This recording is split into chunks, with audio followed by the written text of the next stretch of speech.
Welcome everybody, thank you all for coming.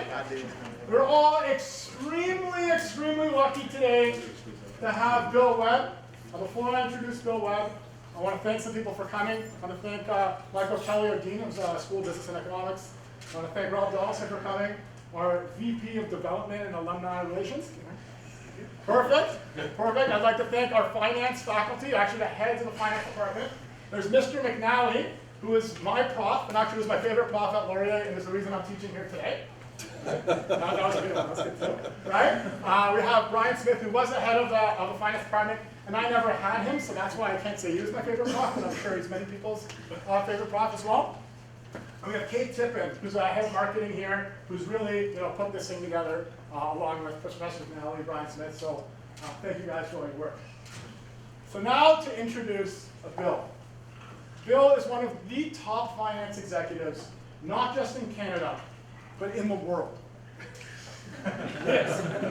So Bill's the Chief Investment Officer of Gluskin Sheff, which has $8 billion assets under management. Bill's part of some great worldwide organizations that are really making change in the world. One of them is called Barbarians. I'm not going to go into too much detail. That's what Bill's going to do. Another one, with that, he's going to do the True Patriot Love Expedition, which again, I'm not going to tell you what that is. That's what Bill's going to do. To get to where Bill is today is such an interesting, unique path. Bill's worked in England. Bill's worked in China. Bill was a trekking guide in Asia. Has so many good stories. Can't wait to hear them. Before we get you up here, Bill, we want to thank you for being such a great representative of the Laurier community. Bill's donated millions of dollars to us. We have the new School of Business and Economics building, where Bill and his wife's name are going to be in there. It looks good, huh? Yeah.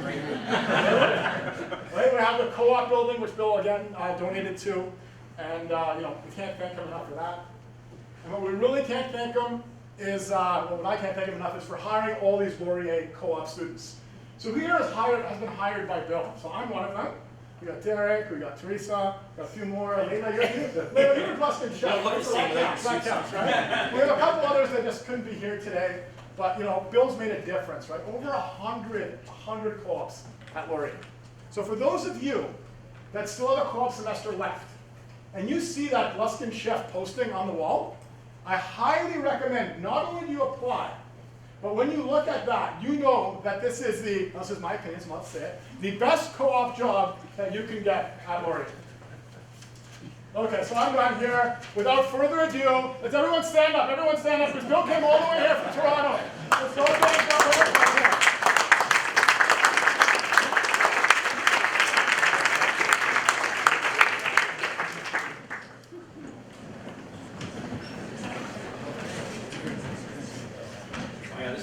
Watching everyone bring out laptops and stuff. I'll age myself here. So when I was a student, I graduated in a class of '86. And I think I was a co-op student at IBM for 3 different terms at a time when IBM was the world's premier company. And I worked there for 3 different terms in 3 different areas. And the best thing about that was I learned what I never wanted to do in life.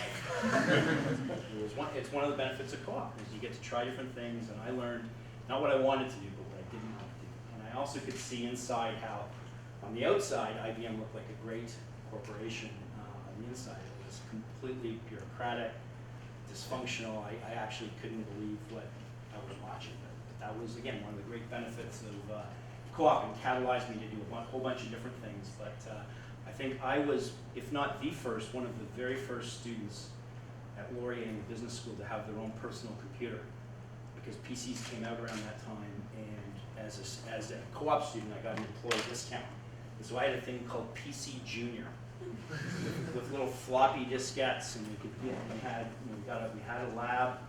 We had a PC lab around that time, and I remember, I think, in my finance class with Professor Williamson, my buddy and I, one of my housemates from co-op, John King, and I did an interactive finance case using a PC and it was pre-Excel, pre-Lotus. It was on something called VisiCalc, which was like one of the first spreadsheets, and we did a capital budget model, and we sat in a class like this, and it was the first time I ever sat in a class where you could do what ifs on the fly. Like, what if you change the discount rate? What if you change these assumptions? And the machine that you needed to project onto it was like, it wheeled in on something about the size of this table, and it glowed green, and we all felt like we had to wear like steel underwear and everything to protect ourselves. And we wheeled it in and projected it on, and I remember Dr. Williamson saying, he said, he said, wow, this is where it's going. And now you guys are all sitting here with, PCs and laptops, and things have come a long way. So I'm aging myself, a bit of a dinosaur, but look, what I'm here for you today.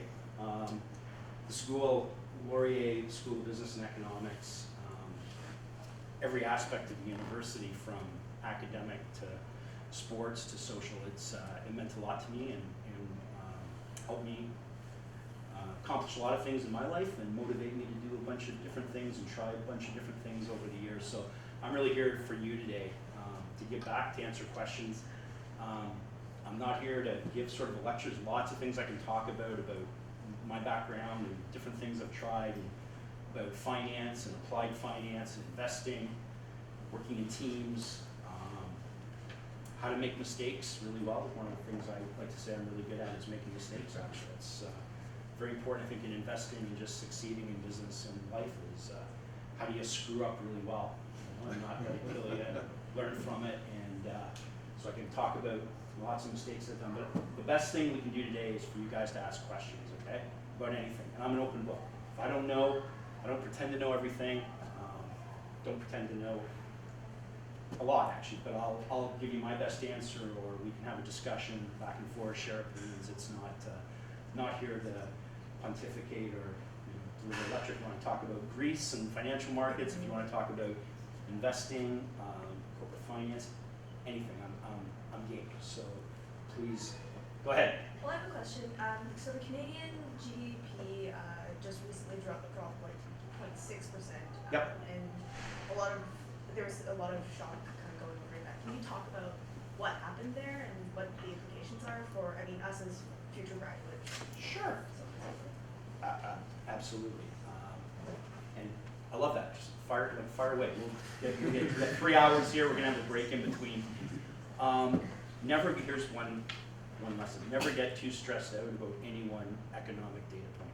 Okay, so Canadian economy is in a weak patch right now. It has surprised my colleague Dave Rosenberg, who's our chief economist and strategist, has a great joke. He said, "Why did God invent economists? To make weathermen good."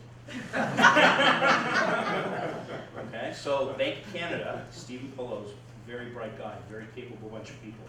They didn't see this weak patch coming to the extent that it's coming, and part of this is due to the weakness in the energy patch, weakness in the oil price, which has all sorts of things that have nothing to do with Canada, but it's weak. And Alberta, it's not just what's happening in Alberta, but it's all the ripple effects that go throughout the Canadian economy, not just in Alberta. Okay, so but think of it this way. So many people who work, especially in some of the big mega projects, the oil sands projects, they come from out east, Newfoundland, Nova Scotia, New Brunswick. Those people send a lot of money back home. They're getting laid off now. They're going back home. It's going to impact real estate prices and the economy back in Newfoundland. And I know from talking, we had some people from the Bank of Canada, from what they call their financial markets surveillance group, come in recently, and they want to talk to us. And this is a good thing, right? This is how things should work. The Bank of Canada is not. They don't have some magical model. They got great econometric models. But remember, the output's only as good as your input, okay? And the model can change over time, and I can tell you, like Mr. Polo's went from talking about the economy was very strong to suddenly dropping rates, held to it that, I think things are gonna stabilize now. The expectations are that we may get another rate cut in order to keep Canada from tipping back into recession. Right now, definition of a recession is 2 consecutive quarters of negative GDP. I think it's the Conference Board of Canada who declares when recessions actually happen. It can be a mild recession, it can be a deep recession. I don't know what it's going to be. I'm not an economist, but I can just tell you that the weakness is it's alarming people. And the fact is, what's happening in the economy today, if you look, regardless of whatever the Bank of Canada does, you've seen the Canadian dollar start to weaken. So we're now below, it's 79.50, US this morning. We were 84.5 cents, 85 cents like 2 months ago. And that's because that's the adjustment mechanism that goes on to help the Canadian economy be more competitive, to be able to, because we're going to have to pick up what we're losing in the energy sector. And oil was very weak today. For any of you might have noticed, it was off 4%, which is a big move in one day. So, we need, what the market thinks is we need a weaker Canadian dollar to boost the export sector, primarily in central Canada, to keep us from going into a recession. So that's one of the adjustment mechanisms. Take the extreme version of that, not to go off topic, but what's going on in Greece today is that, are they going to stay in the euro? Are they going to go out of the euro? They're going to have to issue IOUs in the next few days, which then turns into, a new the new drachma, which would be devalued massively in order that they can adjust and be competitive. And look, Greece is screwed. Like they're not exporting much as it is right now. So it's going to be a very, very tough, adjustment. So look, Canada's going through a weak patch right now. The whole global economy is going through a slow growth recovery after the financial crisis of 08, 09. It's a subdued recovery. China's growing slowly.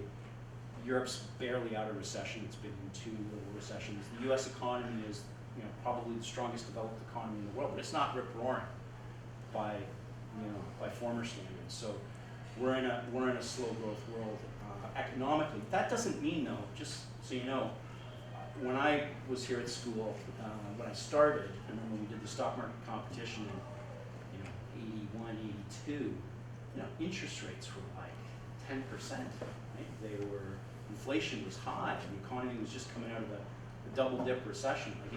Things turned out to be quite good after that, but it was coming off a very, very, very tough patch. And right now, the world's got different challenges right now. But don't ever let that, as students getting out of here, looking for jobs, don't ever let that get you down. Really, you can't think. Don't worry about the macro economy. Just if you're looking for a job, my piece of advice I'd give you, one of the most important pieces of advice for today is follow what you really love to do, and just go for it. Take your best shot. Whether you do it here, in Ontario, whether you go to another province, whether you go overseas, you go to the States. People are much more. I know you guys are much more open to this than folks were in my day. I did international. I wasn't a finance graduate, either in my undergrad degree or my graduate degree. Not a finance major. Didn't actually do particularly well in finance per se, as a subject. Had a lot of practical experience, but I did international business when I was a student here. When I graduated, wasn't quite sure what to do. Had an offer with a consulting firm in Toronto, but I sort of thought, majored in international business, maybe I'd better go overseas, right? We get some real experience, and I was fortunate enough to have what they call British patriality, just because some of my grandparents were born in England. That meant I could go over and work overseas, not necessarily get a passport. I could go over and work and live there as long as I wanted to, as long as I could afford to. So packed up a couple suits and backpack, and I went over, and it took me a few months and worked as a motorcycle courier and did odd jobs, and finally got a job in the financial industry in London, England in 1980. It was early 1987. Okay, and I would just say today, you guys have got even more mobility, whether that's physical mobility or digital mobility, right? You can create your own job. You can work for somebody who's in China or India electronically. Like the internet, it existed, but nobody knew it when I was a student, right? At the time I did my graduate degree between 91 and 93 at McGill, and that was just when we started to use the internet. And even then, people weren't. To me, the wake-up call was seeing the number of international students that were coming to Canada to get their degrees and to experience, just how good we've got life here, to get a great education, and whether they stayed here or went back to work in their home countries. One thing I want to ask a couple of questions of you guys in a minute, do a little survey here, but one thing you'll realize as you get out of this country at whatever point in life is just how great we've got it in Canada. We can, recession or whatever, we got it great. There are very few places you'll find anywhere else in the world that you will be more comfortable settling down, proud to say that you came from, proud to be a citizen of this country. It's just true. don't take my word for it. But it's a great thing to get, out of here, get some experience. Again, whether you do that digitally or physically, get that exposure. So I want to ask a question here. First of all, how many people are finance majors here? Just put up your hand. Okay, how many people are non-finance majors? Are there any people who aren't even in business at all? Is it? Okay. How many people call Canada like home? We grew up here, right? How many are international students emigrated here? Okay. How many are you doing a graduate degree? Okay, and the rest are undergrads. Okay. All right. So before I talk a little bit, anyone got any other questions before I can launch into some of my background? Yeah, so I just wanted to ask you about the whole Greek thing again. So I know that they have an option to basically go to the drachma currency, which was the old currency before they got to the European Union. It'll be a new drachma, yeah. Right. So if they go back to that currency, I think the other option could be that, the ECB doesn't want them to, give them funding. But I think the issue is that Greece private banks, they're dealing with the liquidity issue right now. So that's why they can have to go to ECB and they have to borrow. And the ECB is asking for the collateral, which are basically government bonds. So, but if they don't get the money from the ECB, do you think that can maybe get the money from the Federal Reserve or maybe one of the private lenders, maybe big banks like Goldman Sachs? No, there's not enough. I don't think there's enough to. It'll be. My personal opinion is this will be solved at the multinational level, and it will be central bank. It won't be the Federal Reserve. They don't want to get involved in this. This is a European issue. It's a very complex issue. It's not. This is way beyond economics too, right? It's like there's the the European project, which was to try and put all the ghosts of World War II behind everybody, and the two countries that really matter in this, Germany and France, are they're very committed, almost beyond economics, but everything's got a price and everything's got implications, and what they're willing to actually do. We're going to find that out in the next few days. But go beyond that, there is, and I'm not going to profess to know what the answer is. I don't think anybody knows what the answer is. I don't think that, and it goes beyond. Part of this goes beyond economic logic. There's pride. There's anger. There's all sorts of stuff, right? But if you even go to other, when Tsipras was going and making these trips to Moscow, okay, this is a big deal. Like I think he was cleverly, I don't mean necessarily smart, but he's playing a geopolitical card deck, cozying up to Moscow. Can he get help from the Russians? I don't think Russia's going to bail out. Russia is not going to bail out Greece. But would Russia try and do something that would allow them to get, access to, seaports on the Mediterranean? Maybe they would try and pull something off, and that's not, that will offend NATO, the Americans, the EU, a lot.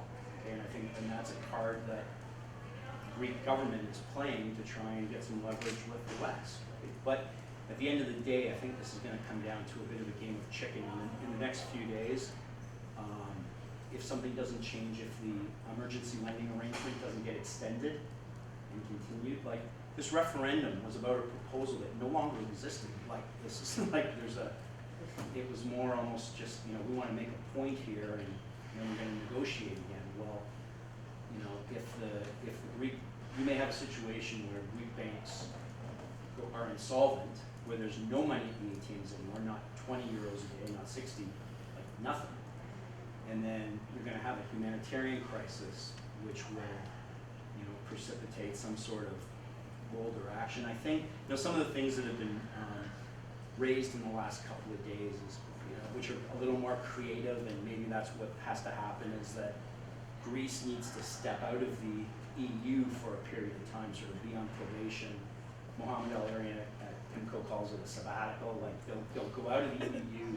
There'll be special rules that they live by until they can come back into the EU.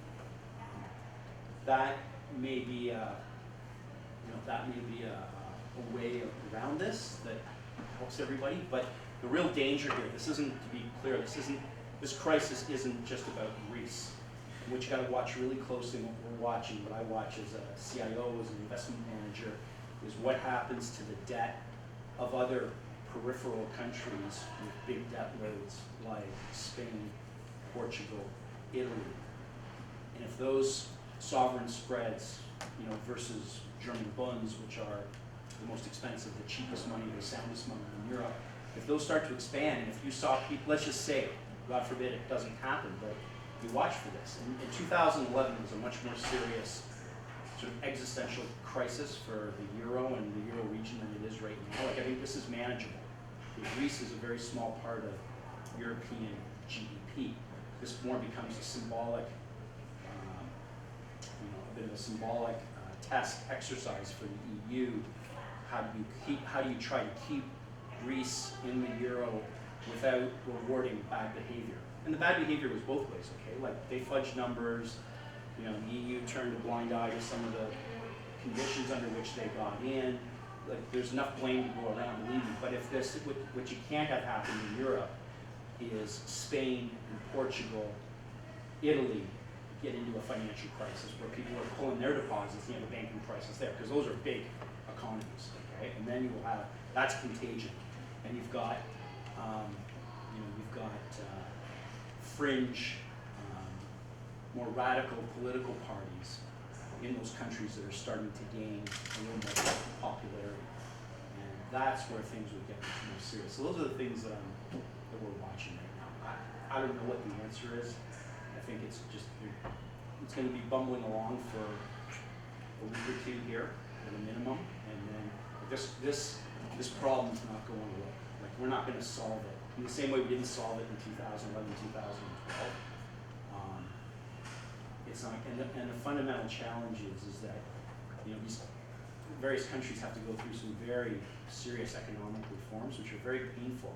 But you also, if you don't have an environment where there's enough growth, and right now global economic growth, forget it's not just about Europe, but the whole globe is growing slower, including China, right? Growing at 7%, 6.5%. Well, that's by the old day standards, that's slow, okay? And it's the second largest economy in the world. It used to grow at 14%, okay? And that drove, what's one of Germany's biggest export partners is China, right? So we're all in this together in a pretty slow growth world. From an investment standpoint, though, when you sort of go through all this, it means interest rates are low, so your discount rate's low. So when you do your net present value, your discounted cash flow models, cost of capital is pretty low these days. Now, will it stay low? It can rise for a whole bunch of reasons, right? It can rise because risk premia blow out if we have a financial crisis. They can rise because inflation comes back and we start to grow again, and we get into all these debates about when is the Federal Reserve going to start to raise interest rates again.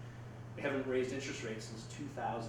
It's been 9 years since they've raised rates, and people are agonizing. Can we handle a rate, a hike to 50 basis points on the Fed funds rate? We're in a very, very strange world here, where there's been a lot of quantitative easing, slow growth, disinflation, deflation. And that whole evolution into whatever comes next, whether it's inflation or moderate inflation, is going to have big implications for asset prices, whether it's bonds, equities, everything. And valuations in aggregate, you could say our valuation's cheap right now in equities. Well, depends what you think growth rates are, for earnings. It depends what you think the discount rate is over time. It's very low right now. Does it stay low? If it stays low, maybe your money's better treated in the equity market than earning nothing in a bank account, right? So I'm just posing the questions. I don't pretend I know the answers, but that's what we spend all day doing, is figuring out, okay, where do I want to be? What risks, something we talk a lot about today, whether it's in your life or in investing, is risk taking, okay? That's what I do all day in our team, is we're figuring out how do we allocate capital, what risks do we want to take, what risks don't we want to take, how do we isolate taking a good risk, because risk in and of itself is not a bad word, right? Lots of people, that's risk, that's a bad thing.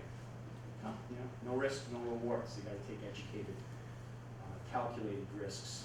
It's all about, it's never black and white, ever. So, Greece is one of those, got some of the best minds in the world, that nobody thought they were gonna call a referendum. Friday, we thought all the polls that they're gonna vote, for whatever that meant, I don't think it would have made a big difference, quite frankly. They were gonna vote yes. They voted no decisively. So the political calculations and the political scrambling are pretty intense right now. Yes, sir. Yeah. So the Chinese stock market has doubled within the last year, right? Which market, sorry? The Chinese Market, yeah. stock market. But within the past 3 weeks, it has experienced a decline of more than 25%. Right? What do you think is the reason behind it? What's your opinion on the outlook of the Chinese stock market? Okay, so I don't, I used to live in China, worked in China for a while. I don't pretend to be, we don't invest a lot of money directly in the mainland exchanges in Shanghai and Shenzhen.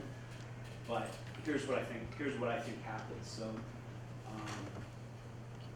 a lot of money, as you probably know, the Chinese economy has slowed down. A lot of money in the past had gone into fixed asset. So let me paint a big picture. So the Chinese economy is going through a big multi-year, decade-plus long transformation right now. The government's plan is to evolve, and this is very important for the whole globe. And Chinese economy being the second largest economy in the world, it matters to everybody, but it really matters that they get this right for a whole bunch of reasons, just political stability in China. And I'll tell you just by way of background, the first time I went in China, I went in 1989, and I arrived a week before the Tiananmen Square incident. I wasn't in Beijing when that all happened. I was out in the countryside, but I can tell you from my perspective being there, that was an economic event, okay? That was the first time, 1989, the big economic reforms that were started by Deng Xiaoping began in 1978, and they made a lot of progress in the first 10 years. The economy started to grow. People were moving in from the countryside into the towns and villages, and we were starting to industrialize, and we were starting to build an economy that was based on big capital investment and exporting with a very cheap currency. The renminbi was, by anyone's standards, quite undervalued, and China was beginning to become a big export nation to the world. They still are, not to the degree they once were, but they were the factory to the entire world. In 1989, what happened was, for the first time since the reforms had started, the economy started to slow down. I don't mean it wasn't going negative, it was growing 5 or 6%. But inflation was rising, so you had sort of stagflation by Chinese standards. People were upset. Like, they were like, wow, every year, you went from having a little refrigerator, a fan, a refrigerator, a TV, you're living in a bigger, and then suddenly in that year, things started to sort of slow down the economy. Everyone could feel it. And there was this movement by the students, a political movement, and my feeling was, being there, was that people were angry at the government. So the students were angry at the government and wanted more political freedom, freedom of speech. The average person, this is just for anybody who's from China, feel free to share your opinion. What I saw was the average person, whether they were in a city or on a farm, who knew what was going on. Not a lot of people actually knew what was really going on. Okay? Like, you knew in the big cities, and there was trouble in a number of the big cities. Not everybody knew what was going on. There was a lot of rumors going around, and when things got really nasty, the word spread pretty quickly then, and it was quite scary actually, because I think the country was very close to a civil war for a few days. Like, it almost all came apart. But the people were upset that the average person was upset that their standard of living wasn't growing.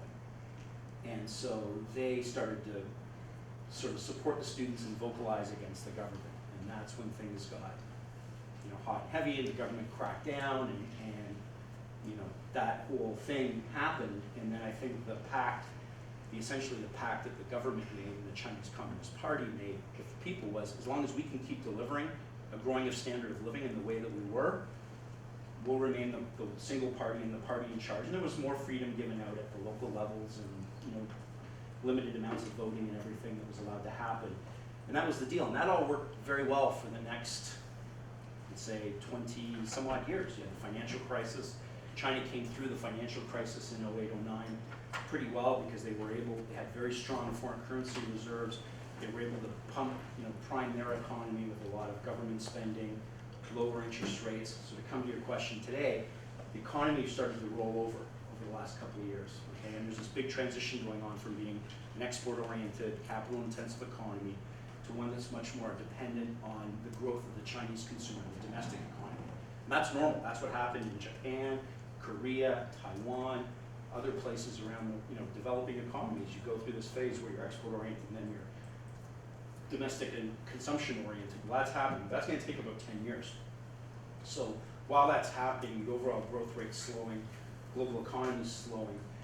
So the government, and there'd been a lot of speculation and investment. First of all, there'd been a big bubble in capital investment and real estate and overinvestment there. So you hear about the ghost towns and you hear about things being built that don't get used, whether it's highways. And some of this is myth, some of it's true, whatever. But there was a lot of capital investment. Economy started to slow down. People were looking, I think, money. The government has lowered interest rates. And I think what happened was the stock market had been depressed for quite a while. Valuations on just sort of current consensus numbers became quite cheap, like single-digit P multiples. And interest rates were very low, and so I think a lot of speculative money flowed into the stock market as the next big, here's where we're gonna make money, okay? So went into the stock market, and you had a big run-up over the last year. I think a lot of that got compressed into a very short period of time. Valuations became overheated, and then you've had a 25, 28% sell-off, and now the government's taking all sorts of measures to try and sort of prop up or stabilize. All that said, even with the correction, the market's still up a lot from where it was a year ago, but it went parabolic. And look, these things happen. It happened in my first year in the stock market. Well, my first year in my professional career was 1987. So that year, some of you weren't born, but in '87, the stock market had a 20% crash in one day, on October 19th, '87, and the market had become overvalued. It had been really disconnected from reality, from where interest rates were. It turned out to be just a blip in the grand scheme. Like if you look back at historical charts of the stock market, you could barely see that correction. But if you were there that day, it was pretty horrible. I can tell you. So. And those things happen. In China, it's taken a couple of weeks. That's a lot less painful than in one day. But I think that's fundamentally what's going on. And I don't know. I actually quite longer term. I'm actually quite bullish on the prospects for China. I think that you have an enormous amount of intellectual capital.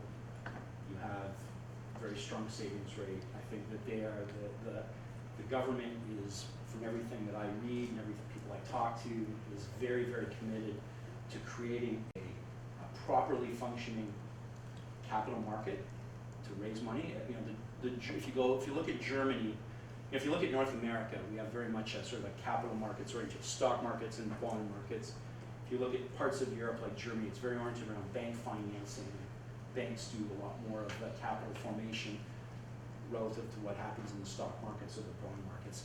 China, I think, given how large that economy is, how much savings there is, I think is very dedicated towards, and this won't happen overnight, but they've come a long way. Like I was there in the early 90s when they were literally reopening the stock markets to foreigners in Shenzhen and Shanghai for the first time. And they were bringing people, like this showed a lot of brains in my mind. The Communist Party, right? It was anti-capitalism, but they called it socialism with Chinese characteristics, which capitalism with Chinese characteristics. But they went and they got people who had worked for the Bank of China, who had worked for the stock market pre-1949. They got people who were in their 70s and 80s and 90s and found them, people who'd been persecuted during the Cultural Revolution and breaking forward. And they went and they found these people. And they brought them out and said, please help us figure out how to reopen stock markets, how to start a banking system. And they went and they sent people abroad to be educated, Chinese folks to be educated here in the United States. It was brilliant, and many of them, some of them stayed, some of them came back. But that country has gone, call it since 1978 when the reforms really began to where we are today. They've accomplished an enormous amount in a very short period of time, incredibly short period of time. And I don't see any reason that that's going to stop. So the Chinese stock markets will be one of the most largest and the most important in the world going forward, right? And you have companies today, you know, in whether it's in finance or the digital economy, companies like Tencent and Alibaba, like these are cutting edge. These aren't developing world companies. These are cutting edge companies that will compete anywhere in the world, and they will move into their platform businesses, you know, that rival, you know, the Facebooks and the Googles, and they will move into all sorts of industries. But stuff that's beyond. You guys probably know more of this than I know, because I don't consider myself a terribly sort of social media aware or really as platform aware as I should be. But these companies are going to move into financial. They already have moved into financial services and all sorts of businesses that are the, you know, on a global basis, and they'll do it with less regulation, with lighter regulation, for good or for bad, whatever it is, lighter regulation in their countries, and they're going to be forces to be reckoned with, you know, around the world. So that's things that we all need to be, you know, for people who are in the investment world or just looking for job stuff. It's things you need to be aware of. How did going international right after graduation like help you in like to get interested in finance, and like in terms of going international, did that help you like in any other ways to discover any other opportunities? Yeah, I went. I thought I was going when I initially went. I thought I was going for. I had a job offer back here actually with a consulting firm, and I thought I was going for maybe 6 months, and I was gone for 5 years, and for the better part of the next 10 years. And it was just opening for me. So the finance part started. I started investing when I was about 12, and my grandmother was an investor. She founded the first women's investment club in Canada, to her knowledge actually, in London, Ontario. And I used to be at the cottage with her, and she'd get all excited when her Bell dividend check would come, and she'd go, you know, free money in the mail. Money in the mail. I'd ask her what's that all about, and she explained to me what a dividend was and what Bell Canada was and how that all worked and what the annual report was, and I got into it. And then in high school, I got invited. One day, a buddy of mine turned around in math class and said, "Hey, do you want to join an investment club?" And I said, "Yeah." I knew what that was because my grandmother had been in one. And I said, "Yeah, what's that all about?" And he said, "Well, a bunch of what it was." So I grew up in Brantford, Ontario, just down the river, and it was a bunch of guys who were buddies growing up as young kids. They fought the Second World War together. They came back. They became dentists, lawyers, manufacturers, etc. And they started an investment club as a way of keeping in touch with one another. They get together once a month, pool their money, and invest in Canadian, for the most part, Canadian common equities and some bonds. And they were getting on. So when I was in high school, these guys were getting into their 70s, and they wanted the club to keep going. So they invited a few young guys in that they knew. Say, hey, you know, let's keep the club going. So I got invited into that, and we meet with these older guys once a month and talk about stocks, and we'd be assigned to do research on different companies, and you know, we'd have a party every quarter and drink a few beers and cook roast beef and stuff and barbecue, and you know, and you got to know these older people who were successful in their own professions, and that was great mentoring. But that was my introduction to finance. Like that was my introduction to actually investing my own money, was in that club. And you know, I also, with money I'd saved from my jobs and stuff, got hooked up with a broker. The reason they call them brokers is because they help you go broke, right? Got introduced to a broker in the late 1970s, which was not a friendly time for stock markets and anywhere in the world. It was a bear market, interest rates were very high, equity prices were low and very, very volatile, and I lost a bunch of money that I made on paper routes and stuff, and speculative real estate companies and mining companies. And you'll learn in this, you know, in this business, in this craft of investing, you know, you got to learn from your mistakes. And I had some pretty, like the stuff I did on my own, I had a lot of mistakes. Stuff I did with the group with some older guys who were a little more conservative, and we bounce ideas around and, you know, compare notes. We had a conservative portfolio. We talked about asset allocation. You know, I have it all riding on 3 stocks, right? But in the group, we have, you know, 30 stocks in the portfolio, you know, 20 stocks and 10 bonds, and we cared about dividends, and so there was that influence that came to me.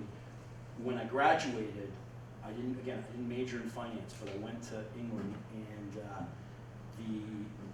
it was an interesting time because in the late '86, they had what they called the Big Bang in Europe, in the UK, which is where they really deregulated the brokerage business, and where banks were able to get into the brokerage business and vice versa. And there was a lot more competition, and rates, it was a bull market for interest rates were coming down. There was an explosion in the euro bond market. England was becoming one of the really major centers of international finance. Was the development of the euro bond market, where dollars were raised, capital was formed outside of North America for all sorts of multinational companies. And actually what happened was I saw a little article in a newspaper. This is like how chance, where you gotta just sort of pay attention to things and follow your gut sometimes, right? Which is important. Like if you see something and that kind of, looks interesting. If it's really interesting, like go for it, give it a shot. So I saw this little article in the Financial Times, and it was on a course on financial futures trading. And I traded, and I said, well, that sounds interesting. And they said scholarships might be available. So I went to this place, and they actually gave me a test, and it was one of the brightest things I've ever seen anybody do.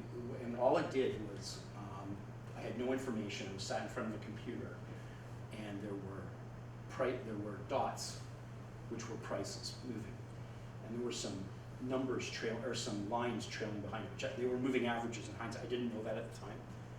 And they said, we're going to sit you in front of this for half an hour. Write down what you want. You can buy or sell. That's all I knew. So it was pure technical price action. Do whatever you want to do and write down your results. We'll be able to corroborate whether that, you can't make these numbers up, right? We'll know that they were. So I wrote them down. After half an hour, I got into this, and I could feel there was this rhythm and do, and I thought, man, I can short here too. I don't have to be just long. If I think something's going down, I can sell it, and I can short it.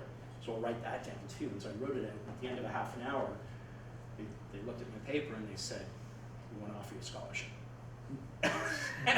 Now, the interesting thing was, so it was a trading course where it was about, they were looking for trading instinct. That's what they were testing for. The course itself actually ended up being on fundamental and technical and all sorts of different analyses, and had professors from Oxford and London Business School, and they just brought in traders from the Eurobond market. And this little brokerage firm had come up with this idea of, we're going to train traders who were then going to place with investment banks, who were then going to trade or do business with us, and whether it's in Forex or whatever. And so I got a scholarship on that course, and learned a lot, and then ended up getting a job at Credit Suisse First Boston as a money markets trader, and then a Eurobond trader, and a proprietary financial futures trader, where I traded all sorts of stuff. And I was like 23 years old. And that's kind of, in a way, I think back, it's sort of scary, in that you go, well, did I really know what I was doing? I did. I was very disciplined in how I took risks. Like, that was something they'd ascertained out of that test, and I knew how not to blow up.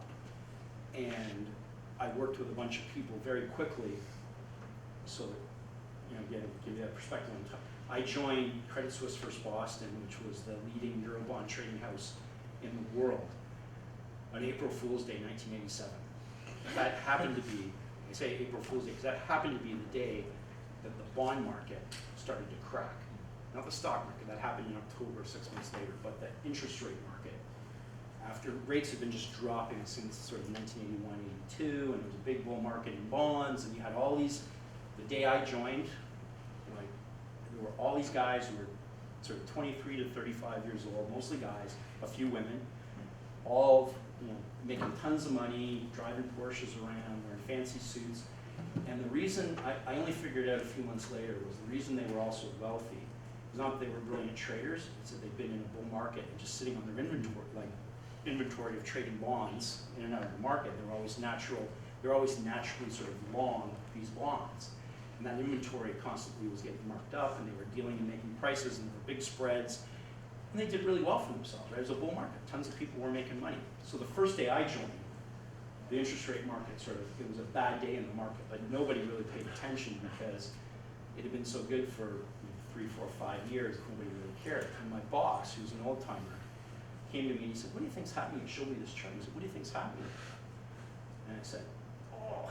I looked at this chart and I said, this looks like this could be the crack in the bull market. Like, just looking at a purely sort of chart and trend basis, I said, this could be ugly. Like, this is don't know for sure, but this could be ugly. And he said to me, this old guy who had done very well, but wasn't, driving around a super expensive car, wasn't, didn't think he was the bee's knees. He just level-headed guy, survived for a lot of years, and he said, I think you're probably right. He said, the bad news is, by the end of this year, so this is my day one on the job, by the end of this year, he said, half the people on this floor will be gone. They'll be fired. And I'm like, shit. Where's that leave me? And he said, I'm looking at him like, really? And he said, yeah. He said, don't worry. He said, you're the cheapest guy on the floor. You'll still be here. You'll still be here, right? But he said, the most important thing is you're going to learn how to trade a bear market.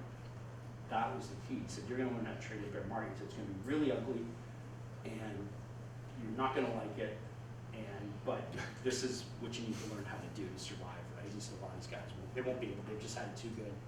They won't believe it. They won't know how to react. So went through that. So for 6 months, from April to October, interest rates yields on a 10-year bond. And today, who knows what the yield on a 10-year U.S. government bond is approximately? Can somebody tell me? Ballpark.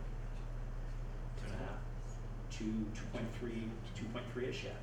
So then they were 7%. That was low by previous year's standards, but they went from 7 to 10.5 in 6 months. That's a big nut, like price decline in government bonds. And spreads on corporate bonds blew out, and it was a pretty ugly episode. Liquidity was really bad, and I got thrown in to do a lot of different things and sort of manage it. Well, then what happened was interest rates were going up, shooting up like this, but the stock market, how if your discount rate's going up, that should affect your equity prices negatively. Well, that didn't happen. Okay, this was a bubble. Equity prices kept going like this until August, then they sort of plateaued, went sideways, came down a little bit, and then suddenly on one Monday morning or weekend, globally, equity prices went down 20%. Bond markets rallied massively because everyone thought we were going into a recession, which we didn't. This is how frenetic, markets can be, bond markets or equity markets.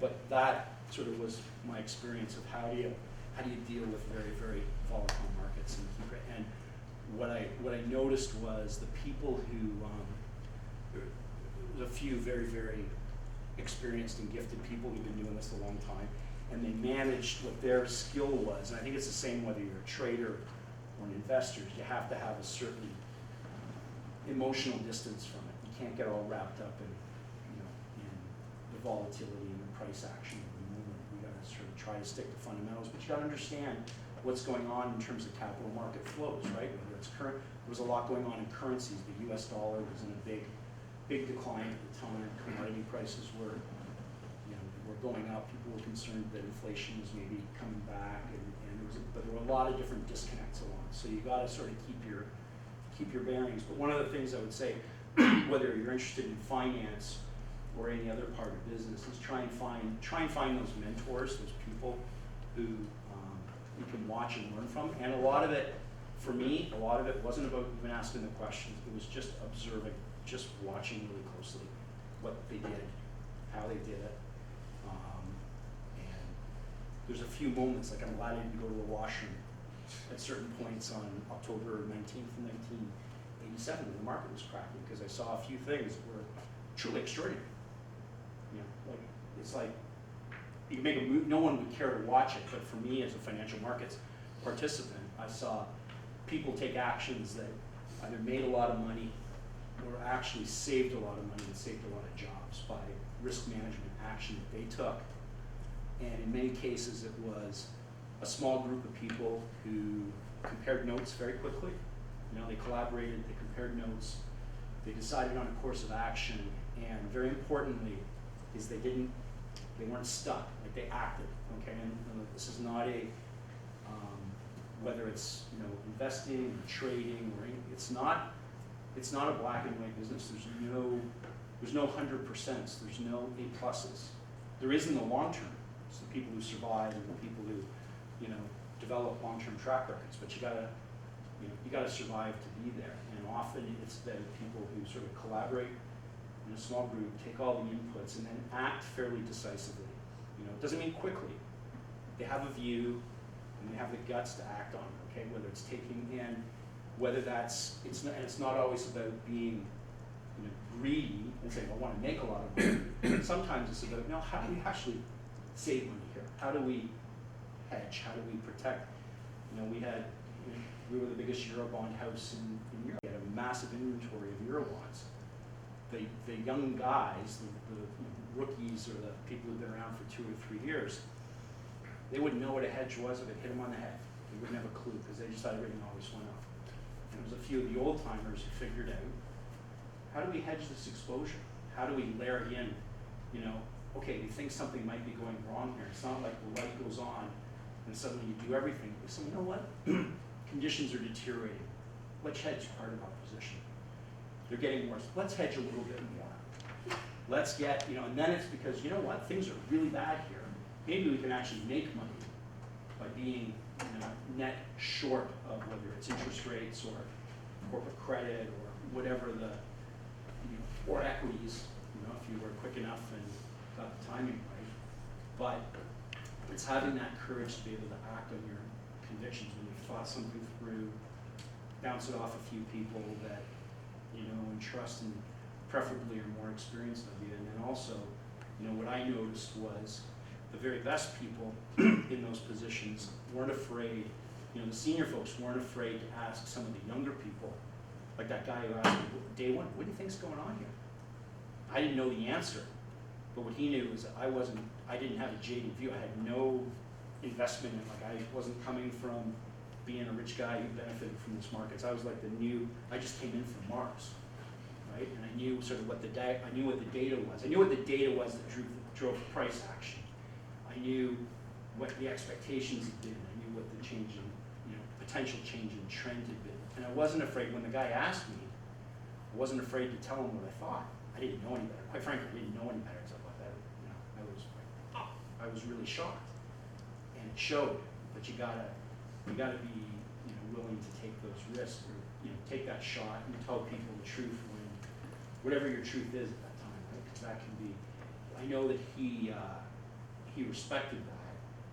And it wasn't that I was right or wrong, but it was that in the next couple of days, as he was mentoring me, we were able to put some positions on, some trading positions where he could actually say, okay, here's a small euro dollar position. I'll let you, you know, trade this on or put it on, or help me hedge out this money markets exposure that we've got here. And he could sort of start to work with me, and I wouldn't be afraid to tell him what, you know, what I thought and why I thought it. And you know, I didn't know nothing, but sometimes being a new kid on the street can be, you know, you actually have a fresh set of eyes to look at a situation. And that could be in any sort of business. So, yep. There are 3 major focal points in world economy: China, Europe, and America. China has this one problem, as you mentioned, that they have internal credit issue as well as their asset bubble is Yep. big trouble. In Europe, Portugal is about to exit, and Spain and Italy, they are putting a petition for referendum against the euro or whatever. Yep. And America has subprime car mortgages, asset bubble, as well as the Sorry, credit what bubble? Asset bubble. Asset bubble. In North America. which asset class? I would Equities. say real estate, yeah, and credit bubble too. So and considering all this problem, putting together with China's yuan coming into the IMF currency basket in October potentially, what it would affect Canada economically or North America especially? Well, we're a small economy. We're a small open economy. We are vulnerable. You know, actually the best. Again, my colleague Dave Rosenberg says the best thing what you need to know to predict the Canadian economy is what's going to happen in the U.S. economy Yeah. first. Their biggest trading partner. You know, blah blah blah. Look, we've got. So really, that's, you know, to Canada, we're not in a particularly great position right at the moment. A lot of it depends on what the global economy does and the U.S. economy. The U.S. economy, I think, is in pretty decent shape. Like there's a fundamental recovery going, but it's like it's not the old days, right? It's not going to be rip roaring. So how the UN will affect, not Canada, but how entry of UN in international market or as a reserve currency will affect American dollar, and then eventually it will affect everybody. Yeah, so I say, look, the currencies, again, there's a long-term view and there's a short-term view. Ultimately, I think currencies get driven by relative interest rate differentials and growth differentials, okay? So your view on the currency is going to come down to, what do you think? You know, forget about all the short-term noise, which there's a whole other layer of that, but really, which economies are going to grow relatively faster, which interest rates are going to move at what's relative interest rates are going to move at what speed. What, a larger factor is, what do you think the future of the renminbi is? Like, will it become a reserve over time? And that's a multi-year. Will it become a reserve currency eventually when it becomes totally freely tradable? Because that's going to be that's a big economy. And look, I think fundamentally, I think the U.S. dollar, if you ask for my long-term view, I think the U.S. dollar is in the midst of a long-term bull market. Might take a pause here. It took a pause for a couple months here relative to the Canadian dollar, the euro, the currencies that really sort of matter. And I don't see any reason for that to change. I don't think you're going to get a big growth surprise out of Europe, especially with what's going on in Greece right now and issues that you might get out of the peripheral. But I don't think prospects for the Europe. The best thing for the European economy is just to stay out of going into a triple or quadruple dip recession. Like that's, a lot of that depends on Germany. Okay, and Germany had massive benefits from the creation of the euro. Germany became they suddenly were able to export a lot more to these other countries. Well, those countries are in a lot more trouble. Growth rates are slower, so the German economy is not going to grow at the same rates that it used to. Maybe the strongest in Europe, ex-Britain, right? Britain's not part of the euro dollar, the euro bloc. So I think the U.S. dollar is still king. It is the reserve currency, and quite frankly, one thing that people don't talk about when you talk about what makes a reserve currency or reserve currency, one fact of the matter is it's who's got the biggest army and the biggest nuclear force. It's not what gets used and thrown around, but actually that's a big fact. Okay, so that as long, and it's not that the U.S. is the global massive power that it once was, but it still is the largest military power. If we talk about the dominance of U.S. dollar and basically it started by backing it with gold. So do you think that because it is very clear that the way the American or Federal Reserve has printed the money, it didn't print that based on what the gold reserve they have. So yeah, they're not on the gold standard anymore. Yeah, so they're not in gold standard anymore. Yep. So say for instance, China is accumulating large amount of gold, and if they come up with a gold standard, gold-backed renminbi, Yep.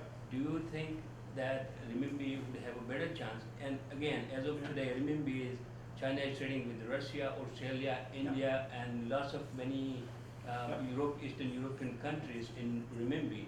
So do you think that they would have a better chance to be accepted as a renminbi?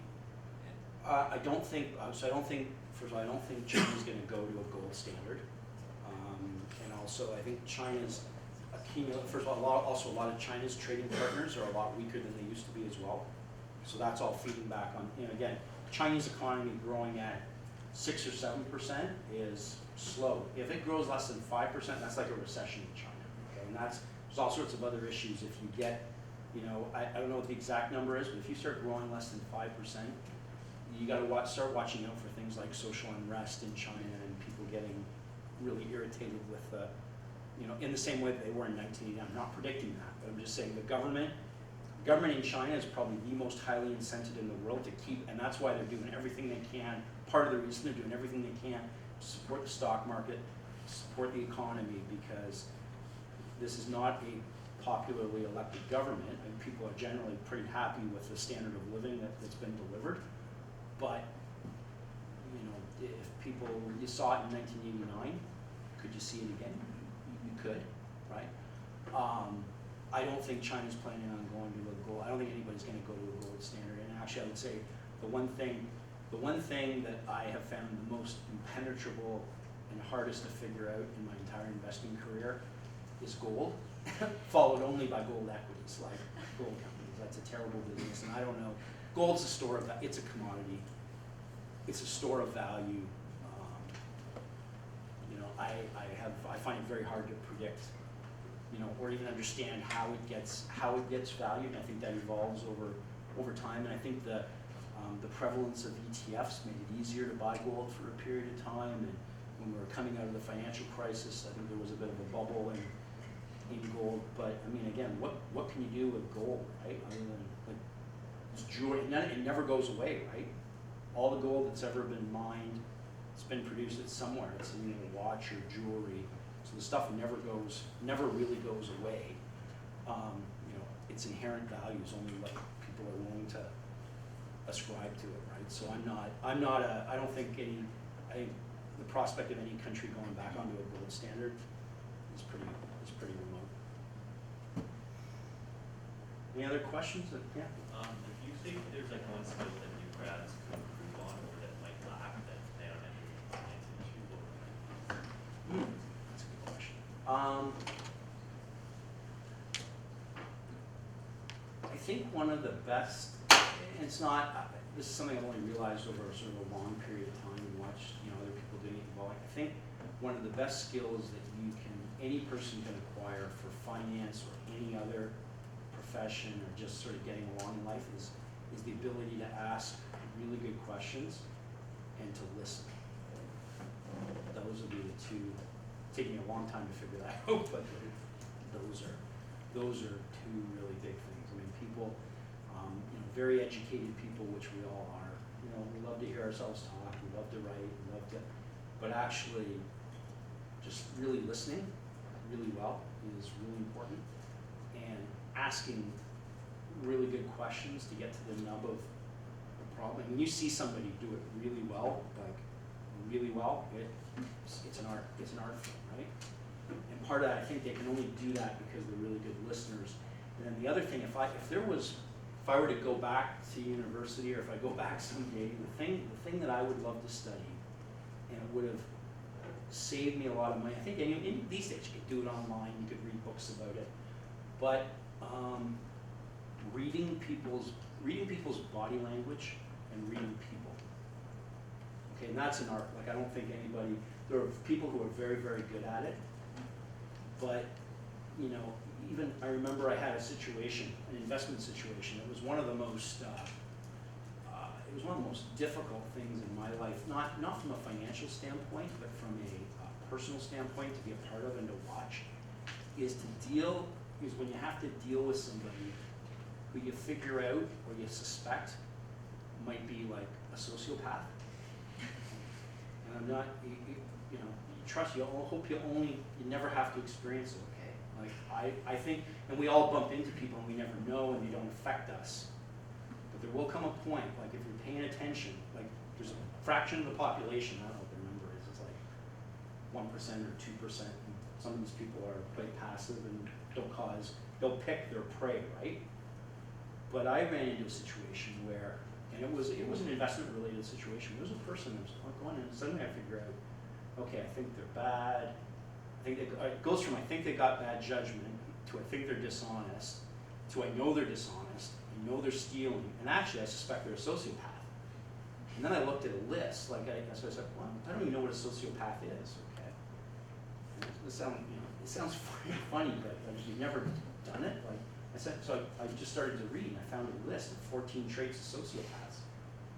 And I started going through this list and I'm going, check, check, check, check. And it's like 14 out of 14. I thought, geez, I am. It's not my imagination, right? And actually, it proved out like, not like I had to take the person to a psychiatrist. And it wasn't somebody I worked with, but it was somebody who was in a position of trust in an investment that I was involved in. And, you know, again, they weren't diagnosed or anything, but I didn't need to.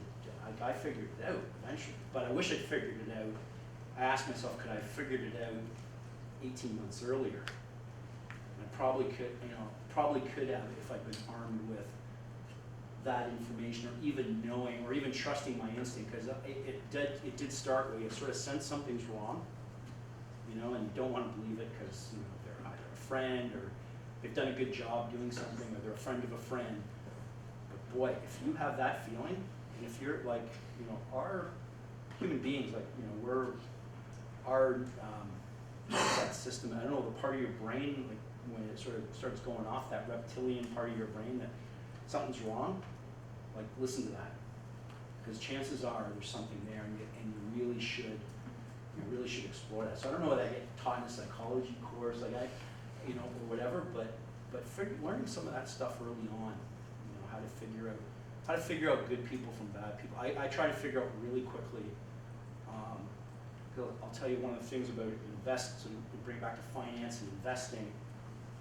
Part that, to me, the most important part is we can all do nice financial models. We can all try to understand, you know, do our best to understand a business, an industry that might be rapidly evolving and stuff. But one of the really key things you got to do that you only, and you can do it from afar, like, you know, just doing a lot of background reading, like, you know, read the annual reports for 15 years of a particular company, if you think they're actually written by the senior management to some degree, like they actually have some input to it. Read the life story of the person, watch them on TV, hopefully you maybe get to meet them someday, but it's about people, right? Like people running the business that you are investing in. Like you really, they can be in a good business, they can be in a bad business, that's for you to figure out. But you don't want to be, you could be in a great business and maybe even what appears to be a cheap stock. So you got to separate business, you know, good business, good stock, bad business, bad, from like, what's the management like, right? And again, management's a lot of people, but you really want to try and understand the people who are running that business and how they think. How do they make this? Because you won't be there.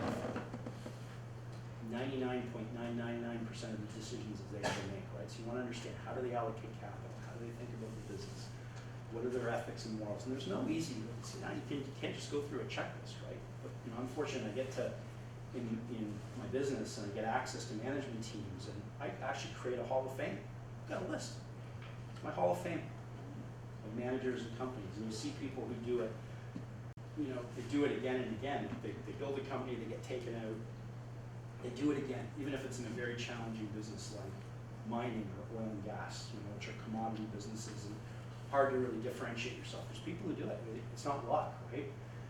Now, that doesn't mean their stocks are always going to be undervalued or cheap, but you really do want to have, a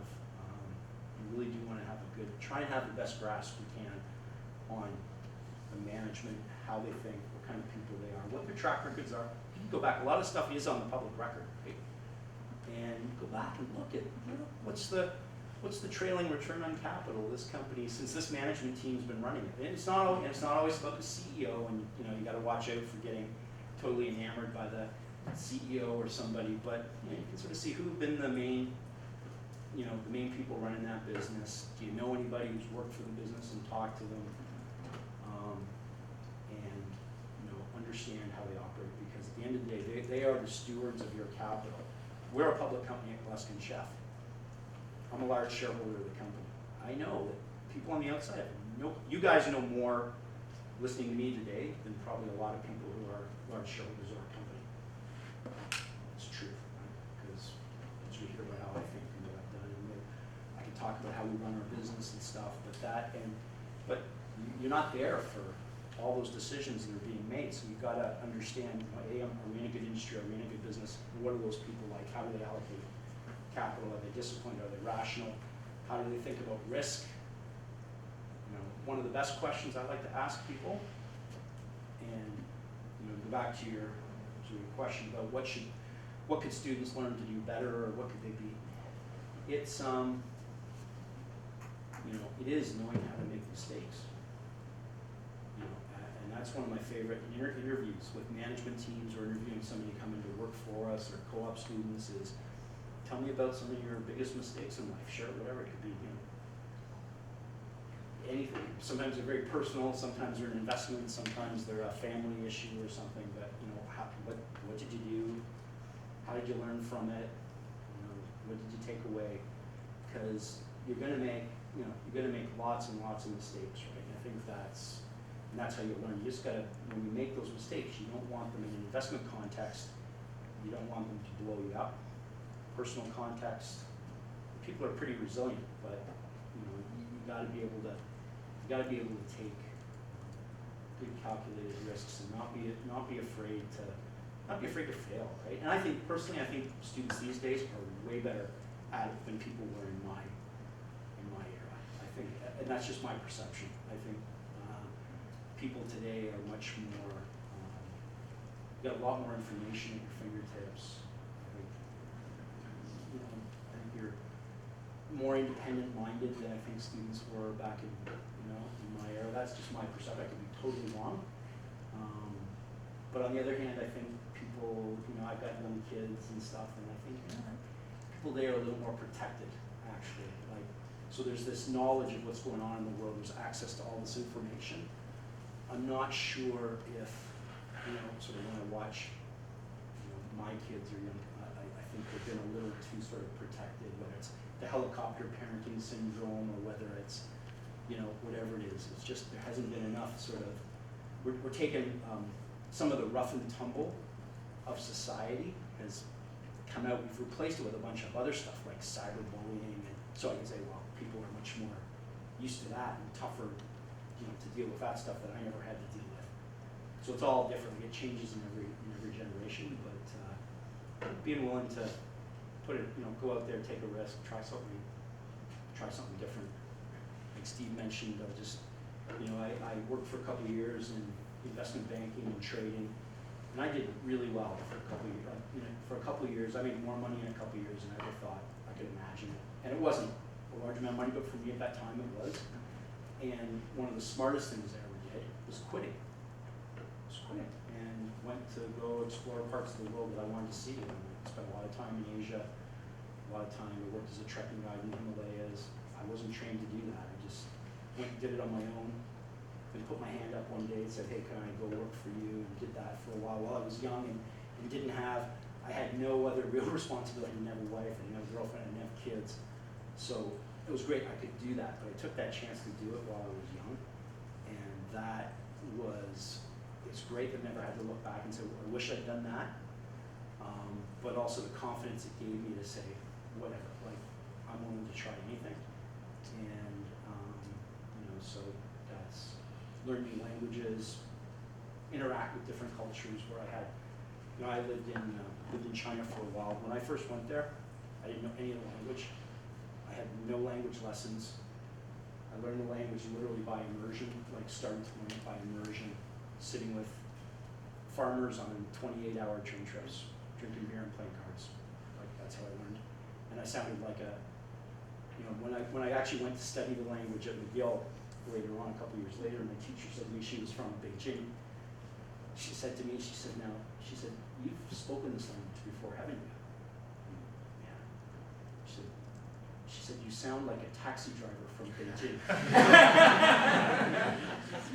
And it was funny, and my best friend was not a taxi, he was a taxi dispatcher from Beijing. She picked that up, she said, yeah, your Chinese is horrible. But I'm going to teach you, he said, I'll teach you how to speak it better. And but that, just hanging out with those allowed me to get around and function in the country and be able to take jobs there and actually work. And that knowing you could something like that's actually doable if you want to do it and you're willing to just try, and people are willing to give you the time of day to help learn a language. It's great, right? So it'd be the same way in finance. Bill, do you want to Take a break? finish up whatever you're saying, and then we can take a 10-minute break and bring it back at 5:30? Let's see that. See you at 5:30. And I'll be around if anybody wants to chat or bring up any other topics you want to get in the second half. Okay, so just show you how many people were here for the last session. Okay. All right. Ooh, stand for the second half. Right. And how many people are new? Just came in. Okay, great. All right. So. Won't sort of reintroduce myself, I think just so you know sort of who I am and stuff. Any particular topic, we covered a lot of ground, but So obviously, we were talking about how close the Canadian economy is tied to the U.S. You gotta talk about what your views are on all the discussions around the Fed rates and whether you think they're going to increase the rate later this year, and I guess what the impact is on Canada's economy as a whole. Yep. So the only, the only two words I think that matter out of the Fed are, well, there's two things that matter. One is the words data dependent, because I think that really is what it's all about. And I think they're becoming, and rightly so. I mean, it really should be about what's the data. They got to make a judgment about, you know, I'll sort of give a bit of historical context here. But I think those are the only two words I really have confidence about. I have very little confidence about saying they're going to go in September, they're going to go in December, they're going to, you know. And by the way, the only dots that really matter, you know, the Fed dots, you guys know the dots, right? The project. There's really only one set of dots that matter, and that's Janet Yellen's dots, right? Like she, and there's, the next people that matter are Stan Fisher, who's the vice chairman, and Dudley, who's at the New York Fed. Those are the guys. They're the really influential people. So I don't know. I personally, I've been in a camp that I think that it's going to be, rates are going to be lower for longer than we all imagine. And part of the reason is that I just think, you know, Greece apart, and you know, and all these things. I just think the global economy is pretty anemic right now, right? And there's enough stuff going on that I don't see any reason why it's going to start rip-roaring, or the U.S. economy, although I think there's a self-sustaining recovery going on. I don't think it's rip-roaring. I think the Fed would dearly love to raise rates. I would love for the Fed to raise rates. It would be, I don't think it would upset the equity market. It would be, if it's under the right circumstances, like if it is data dependent and rates get raised because the economy is recovering and, you know, there's a little bit of inflation, but not too much. Like we don't have enough inflation, okay? And this is the thing for central bankers, you know, those of you who studied economics, like inflation, we know how to fix it, okay? You raise rates. And Paul Volcker, when I was a student here, you know, we watched Paul Volcker crank up rates, you know, created 2 recessions, and inflation was, deflation is a much, much trickier thing to deal with, okay? And Ben Bernanke, you know, it's great. You should go back and, you know, for any of you guys who are students, like go back, all the stuff that they did, the quantitative easing, it was all laid out, like pretty much systematically, and I can't go through it chapter and verse, but none of this stuff was really a surprise because Bernanke had laid out all the different tools that the Fed would use if they had to in order to avert deflation, you know, including the proverbial print money and drop from the helicopter if we have to, right? So, because it's easier to deal, you know, dealing with deflation is a much trickier animal, and we came very close to a depression in 2008, 2009. And for those of you, when will the Fed raise rates? I don't know. They'll raise them when they're ready, and I hope it's sooner rather than later, but I wouldn't bet. I wouldn't make a big bet on anything. By the way, it's not a bad, from an investing standpoint, in equity markets, you know, are equity markets expensive? Are they cheap? That all depends on a lot of things, right? Like it's not just what's the PE ratio, you know, because we all know everything's, you know, should be valued as the, you know, the present value of all the, you know, cash flows discounted at the right, well, question is what are those cash flows going to be and what's the right discount rate, and that depends on interest rates and what are they going to be and what are inflation expectations and what's the right equity risk premium, all that stuff, which are all, you know, we can make educated guesses about, and we can run scenarios, and you know, that's the way you should think in sort of a, you know, I think for investing or trading or anything to do with financial markets, you want to have a bit of a probabilistic, not a bit of, you want to have a probabilistic mindset. Not it's black or white, or I know this is what's going to happen. It's sort of, I think 50%, 60%, this is one outcome, and you know, these are the kinds of returns I can expect, and this is the other, and you act on that, and it's not, you know, it's not you know, clean, and it's not black and white, and it's often not pretty, but, and it will change over time, right? Your thinking will be data dependent in the same way that central bankers' thinking should be data dependent. Right? They shouldn't be dogmatic. You know, we need to raise interest. You know, people get into questions like, you know, something like, I'll just tell you, I remember getting into discussions with co-op students and analysts about, is quantitative easing the right thing to do? Some people have this, you know, strong, like whether it's a political view or an economic view, that no, this is the wrong thing to do. They should never have done this quantitative easing. They should have just taken the pain and let us go into a, if it was going to be a depression, let some banks go under and let Lehman go under. The answer is, I don't know. I don't know what the truth is. I think probably better that we avoided a depression, and you know, they have done some experimental things here and balloon the Fed's balance sheet. Won't always be this way, and you know, how do they shrink that balance sheet over time? And believe me, this isn't something that they haven't thought about. Okay, I'm not saying they've got it all figured out as to how we're gonna get out of this, or you know, how the bonds will all, you know, will they all just mature and roll off over time, and the Fed's balance sheet will shrink? And can they do that without, you know, driving us into we've just postponed the next recession or depression? I don't know. What I do know is in financial markets, okay, if there's somebody who's an investor, try not to mix up, my advice would be don't mix up your political views or your economic, dogmatic views with your investing views, okay? So somebody telling me that they shouldn't be doing, you know, in 2009, 2010, oh, they shouldn't be doing this quantitative easing, I really don't give a damn. The fact is they are doing it, right? So live with it. Like, you're not the Fed, you're not the ECB. Like, they are doing it whether you like it or not. And you got to figure out what are the implications for interest rates, and what are the implications for financial assets, and that is what you want to work with. Not, you know, so you can find to have your own political or economic view or philosophy, but don't let that cloud your judgment about what is or what you think is. It doesn't mean that you know exactly how different asset prices will respond to it, but you know, if the Fed's buying a lot of bonds, you might want to take that into account when you're doing the thinking, right? So you don't want to ignore that. So that's just got to keep those worlds kind of separate sometimes. Yep. Can you talk a little bit about like how our generation spends money? Like, do you have any opinions about it? Like, as we're coming out of school, a lot of us are gonna have debt. We're looking to, you know, pay for weddings and get mortgages on houses. Like, have you seen many mistakes in youth in our generation, or like stuff that we should be looking out for?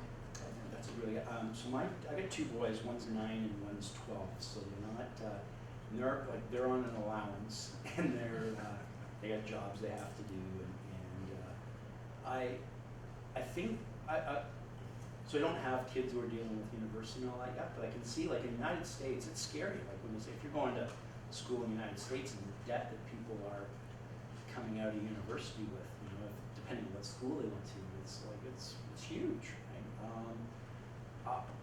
So I think one general comment I'd make is I think that the education about financial literacy should start like in grade 4, literally.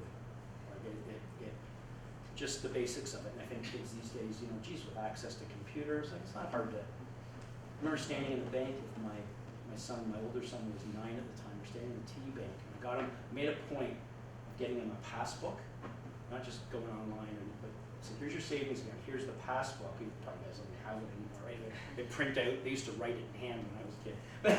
They print out what your balance is, and I took it. And he said, "What's that INT?" I said, "That's your interest." You know, it was like 35 cents or something. 35 cents. And he said, "Okay, what happens to that 35 cents?" I said, "Well, it goes back into the account, gets added on." And then he said, "And then when will I get the next INT interest?" And I said, "Next month." And he said to me, and the teller was right, he said, "Does that interest include the other interest before that?" I said, "Yeah." I said, "That's called compound interest." And he'd go, "Oh," he said, "that's, you know, they're small numbers, but that could be a big number." And I said, "Yeah, you're right, like you get that, so you could do that." Then I showed him on a computer, you know, if you ran something at 5% compound, if you get that in the bank or in your, you know, your financial returns, like what that does. And I think that's really important to teach that early. There's another point I was going to make about,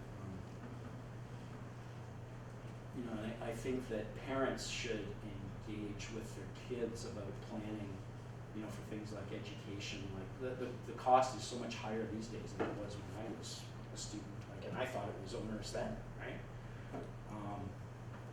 So, you know, it is a, you know, I sort of feel for students these days. You know, maybe not so much in Canada, but in other maybe in some other parts of the world, but I think that education needs to start early, and parents need to sort of engage with their kids and maybe plan together on how it's going to get paid, and kids should appreciate how that's going to get paid for and what debt you're going to come up with. And here's a more fundamental question that I'd love to hear your views on it too. I think I was at a bit of a think tank recently with a bunch of chief investment officers and senior portfolio managers from around the world. There were about 25 of us, and about 20% of us came from North America, and about 20% came from Europe, and about the other, sorry, about 40% from Canada or US, about 40% from Europe, the other 20% from Asia. And we were talking about disruptive change, like how you can get these big changes that come in society that affect all sorts of things, because ultimately, they obviously impact financial markets, whether it's the internet or platform companies like Google or Tencent getting into the investment management and the financial services industry and all these kinds of things. And one thing that we explored was just what's the future of higher education, right? And what's the value of that? And how should we think about it? So, as a parent, and I've only like superficially gone online and looked at Khan's Academy, but if you want to study something these days, if you want to learn a lot about a particular subject, like you can learn a lot without going to a university, right? You can find, if you want to find the information, you can find it, right? And you can learn a lot before you even step into a classroom. I'm not saying that could be about finance, it could be about investing, and if my kids said to me, do I need to go to university, or should I want to go to university when I grow up? My answer would be, it depends what you want to get out of it, right? But you don't have to. Like there's a lot, and I'm not sure as an employer, like I wouldn't necessarily. I'm pretty open-minded, and this goes to a question we were talking about earlier about how do you pick, how do you try to identify, bright students to hire as co-op students, or can you determine who's going to be a good investor early on, in somebody's life. And I think there's some things you can pick out, but boy, like the power that you guys have today and younger people have to self-educate, miseducate, overeducate, it could be whatever you want, but the information that's available to you, if you want to study a subject, it's incredible flexibility. So we talked about, when I was at this sort of brainstorm thing, we talked about, are you going to go to a world where, if you want to study finance, you're going to pick the best professor in, econometrics from this university and do his lectures online. You're going to pick this lady who's a, capital markets prof on some certain thing and take that online. And maybe you go to lectures, and maybe you're doing your group projects remotely on people in different continents, and you customize your own education. Like you're not getting the degree, let's just think wildly here for a second. It's not like you're getting your degree from Wilfrid Laurier or Harvard. You're getting it from this course and that course, and there's some sort of accreditation body that says, yeah, you passed this course, you did this work, and here's all the courses you did, and this is the sum of your sort of formal education, and here's the group work you did. Like, it seems to me that that's the way that things will sort of go and evolve over time, and it could go and evolve over time. And like, is there anything wrong with that? No. What's the business model for that? I don't know. I guess some courses right now you can go and you can sign up and pay, and some courses are free, right? A lot of the smartest people in the world that have ever existed, was autodidactic. They're self-taught, right? They've read a lot of stuff and done a lot of stuff, and so, how does that all figure into, especially for young people, the value of education? I think one great thing about being at Laurier, and for me the reason I went here for business was the co-op program. It was just gave me a chance to actually try some things out. As I said, to the group before, taught me what I didn't want to do as much as what I did want to do. But you can do a lot of that stuff. You can do it online. You can do it in groups. You can do it, remotely. But the chance to actually try to apply what you're learning, and I think there's a big role.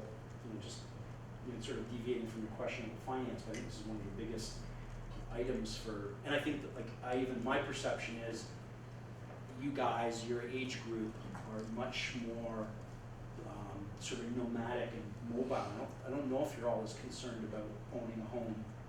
Like, you might be more into sharing. So I'm going to live in Sydney, Australia for 6 months and rent a place, and then I'm going to go to London and back to Brantford, Ontario, whatever you want to do, right? I think people are much less fixed in their perception of how they're going to live, what they want to own, what they want to rent, what they want to share, what they want to borrow.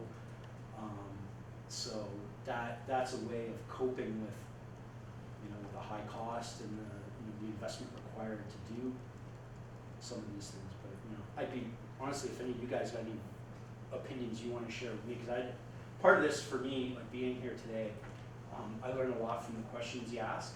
But if there's any opinions you guys want to share, feel free to start a discussion on this or anything else, because I learned something too about it. And it's easy to be your generation has is very, very different, very different from what I grew up with, and hard to keep up sometimes.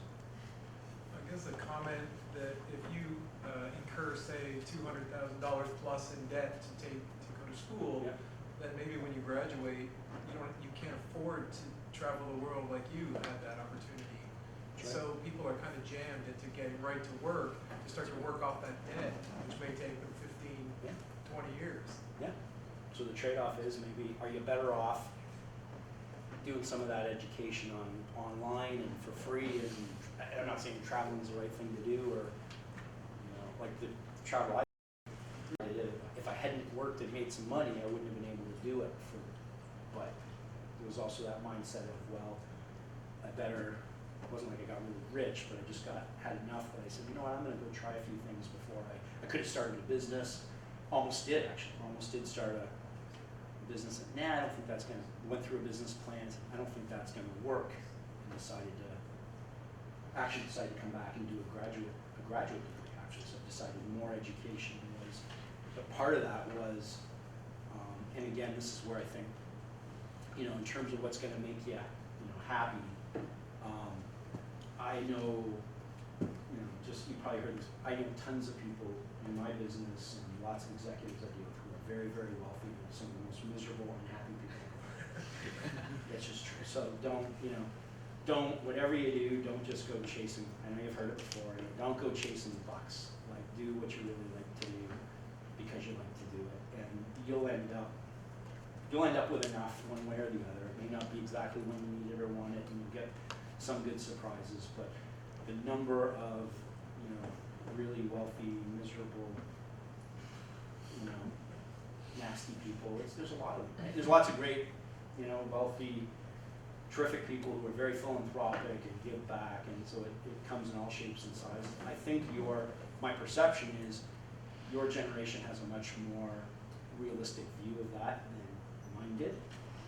Coming out of school, I did, and people were all about, well, I want to go work for IBM, and I want to go work for this company, and I want to, get this accreditation, and I want to make this salary, and I want to buy, this house as soon as I can, and that was a generational thing, right? It's changed a lot. People have a lot more, options, but don't ever, don't, to the extent, if there's something you really want to do or try, do it as early as you can realistically accomplish it without jeopardizing, before you get, if you really wanted to study drama, or I'll give you an example. Okay, it's one of the most wonderful stories coming out of business school that I know. One of my really good friends is a guy named Stephen Gilberry, S-T-E-P-H-E-N, Gilberry, G-I-L-B-E-R-R-Y. Go check out his website. So he went to business school with me here. He went and another friend of ours, Kevin Beasley. We were friends. We were co-ops together. We shared a house in Toronto for our work terms and partied together and all sorts of stuff. So Steve was always a bit of he was a business student, but he always had a bit of a rebellious streak to him, and always wanted to try different things, but couldn't quite figure out what he wanted to do. And so one day, after he actually went to England as well after he graduated, did the same thing. He sort of was part of my inspiration for one, because I saw him do it and he told me about the school British patriality thing, or hey, I could actually go work legally and get a job and stay there if I can find a job. He told me about this, so I'm forever grateful that he told me. But he went through business, he was a good student, and one day he was visiting our other friend, Kevin, a couple years later, after he graduated from here. And he was at Kevin's house in Vancouver. One day Kevin was going out to his job as an accountant, and as he was walking out the door, Stephen was hanging around, sitting on the porch, and as he was walking out the door, Kevin brought him a small framed canvas, blank canvas, like this. Gave him the canvas, and gave him a few brushes and paints, and he said, I want you to paint me a picture today. And Steve said, well, I'm not a painter, I've never done that, I wouldn't know what to do. And Kevin said, no, I want you to, you're crashing at my place here, I want you to paint me a picture. Paint me a picture. So Steve painted him something, and it was like painting number 1. And he sort of liked it. He had no education in it, no formal training. And Stephen today makes his business, and he has been making his business for like close to 30 years as a professional painter, abstract painter. He learned, he followed, Kevin saw it, and Kevin said, I just think you have, he said, why did you ask me to do that? And Kevin said, well, I just always suspected you had it in you. Pretty perceptive, right? Pretty. But like, you think what a gift that was for, a very close friend to say, buddy, and challenging me, John, just paint me a picture. Steve did that, and I've got a bunch of Steve's pictures. I got like number 5 that he did, and a bunch of others, but this guy he took his business training. It's interesting because your business training that you get here, your finance training, your way of thinking about the world was very beneficial to Steve because he's self-taught. He actually went to the Ontario College of Art a couple of years later after he was already making his living and got married, decided to go back to school to get formal training, did it for 2 years and then dropped out and said, I wasn't really learning as much as, I sort of knew a lot of the stuff or I could figure it out.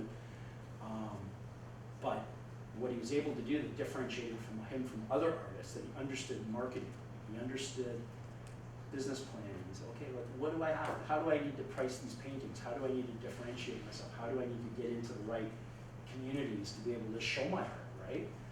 And it was a lot of tough work, but incredibly entrepreneurial.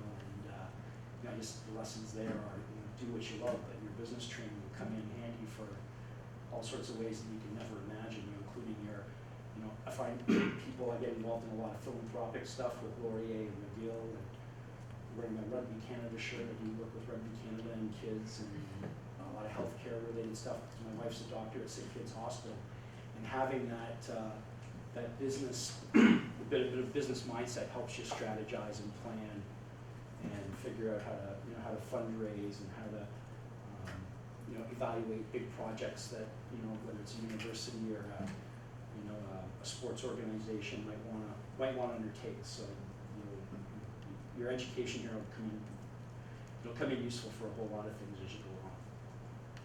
Yeah. What are some key investment books or books in general that you recommend for people trying to seek a career in asset management? Yeah. So a couple of my favorites.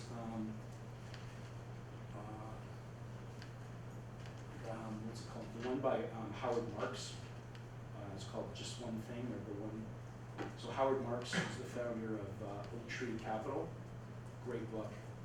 The biography of Warren Buffett by, I can't remember the lady's name, but there's a big bio of Buffett. It's a really good book. Which one? Snowball. Yeah. Snowball. Great book.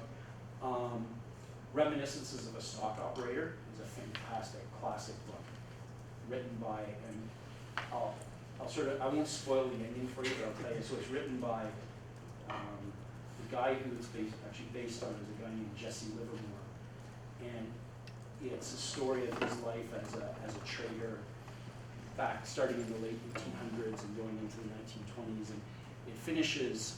He's on a high fight, as I remember. It's been a long time since I read it. Does makes it, loses it a bunch of times, and he's flying high when the book ends. What you don't know, that you find if you read, is that, again, Jesse Livermore was a very successful speculator and trader, What you don't know in the book is that he ended up blowing his brains out in the bathroom, and yeah, so he took a gun and blew his brains out later on in life. So,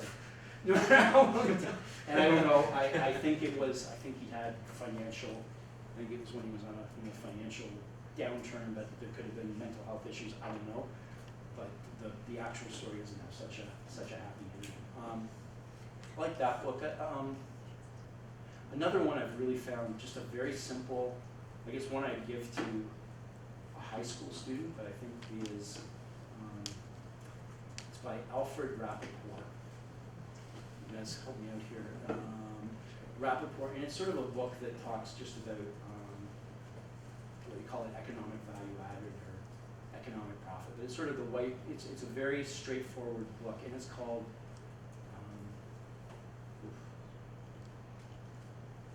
Cameron, he didn't write many books, but if you look up Alfred Rappaport, and you might have written it with Michael Mauboussin, or it might have been, Maubussin's a strategist at Credit Suisse, or was at Credit Suisse, very bright guy who's written a lot of good things, just on how to analyze and understand businesses, and it gets really to the heart. It's one of the things I asked our co-op students to read early on, because it's all about how value is really created and how to analyze a business and doesn't get too lost in all the in sort of the financial theory, which is all great, but it simplifies it and distills it down into a very very intelligent way. Because I think that running a successful business over time is all about how much cash gets invested into the business over time and how much comes out, right? And the free cash flow some businesses absorb a lot of capital up front, and there can be a big cash flow deficit before you see the return, and sometimes you never see the return, right? When you go bankrupt. But that's understanding that. I think understanding for students just unit economics, like anytime you're analyzing a business, so this isn't necessarily about any particular book, but try and distill any business that you're looking at, try and distill it down to its simple essence. What are we selling? What does it cost to manufacture? What's the upfront investment we require? What rate of return we require? Don't get too, before you get caught up in a lot of the complexities of the business, try and just, because sometimes very quickly you can ascertain whether this is a good business or a bad, or whether it's a really complex business that you're better off not investing in because you really don't understand it. Versus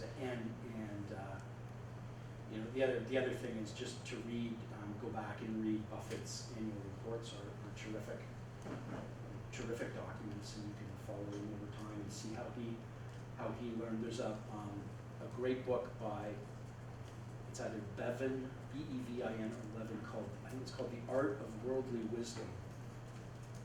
And it's hard to find. I don't even think it's available on Amazon anymore. But if you ever can get a copy of that book, it's a really terrific book that looks a lot at, there's a lot of excerpts of it, of Buffett's thinking and Charlie Munger's thinking, had a huge influence on Buffett, and just a lot of other really smart people about biases in our thinking. That's a really good, behavioral finance is something that's really worth reading about and studying, and understand and apply it to yourself, right? In the same way we talked earlier about identifying, sociopaths and deviant people like that. Believe me, that applies to girlfriends, boyfriends.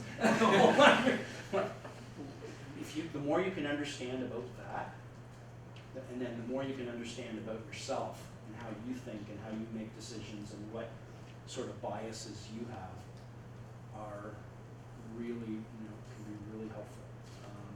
And I think forget about what other people have written and reading.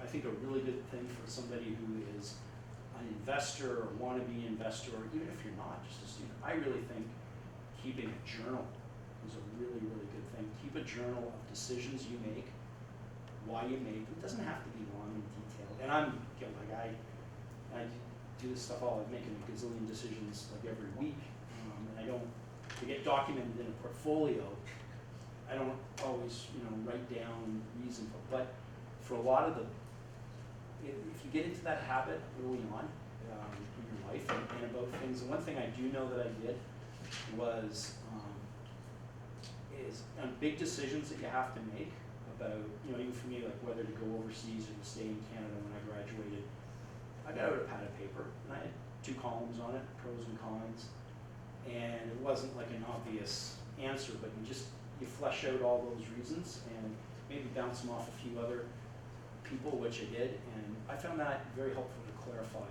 and go back and look, and it's hilarious, like to go back years later and look at some like if you keep that stuff around and go back and read it, you'll go, wow, I was really smart. You'll go, what was I thinking? And that's to do that in real time is very, very helpful. Yeah, well, yeah. So how do you think your investment philosophy has been influenced from starting your career in a pretty bad bear market and kind of contrasting that with analysts joining the buy side now who've really only ever seen a ripping bull market? Yeah. Well, I think I've got a pretty balanced view. Like I've seen the good, the bad, and the ugly, and I've seen like really bad, and that is really helpful to see a really adverse period of returns and to be through a few. Like 1987 felt like a crisis, but it wasn't a crisis. It was just a cyclical event and a temporary sort of misvaluation of asset prices and stuff that happened for a bunch of reasons. You know, 08, 09, that was an existential, you know, I didn't know whether the world was going to end or not. What I learned was don't curl up into a ball and, you know, say, I can't do anything here. Like, what did we do, you know, as a firm? Again, it's like we said, well, we don't know whether the world's going to end or not. If it is going to get really bad, do we want to own sort of corporate debt, corporate bonds of like AAA companies and, you know, Canadian banks? You know, were the Canadian banks going to go out of business?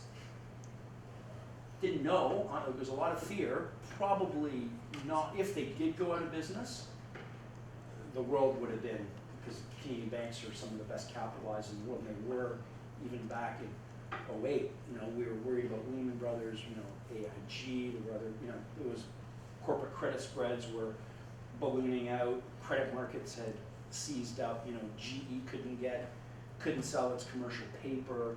Like it was bad. It was really, really bad. Okay. Now, at Gluskin Sheff, you know, again, it was a few of us. It wasn't any one person. We thought, well, if the world is going to end, do we want to own the equity or do we want to own the credit, the bonds of some of these companies, right? And we said, well, the bonds will get paid first, right? And equity guys, they could get wiped out, but at least the bonds we will hopefully get our interest payment and maybe get our, you know, our principal back. So what we did know was that the credit spreads on major Canadian banks were trading at spreads, like interest rate, were comparable to where you were in the Great Depression. Like you could look at that and say, a depression was priced in for a little while. And we didn't know whether there was going to be a depression or not, but we, you know, based on sort of what we heard, what the Bank of Canada was saying, what the government was saying, was that very unlikely they were going to let a Canadian bank go under. It would have been the last thing that we would have wanted to happen, because it would have seized up the entire economy. Now, it could have happened. We didn't think that was likely, or we thought it was the least likely scenario. So we bought the debt in those Canadian banks, hoping that, you know, at big discounts to its par value.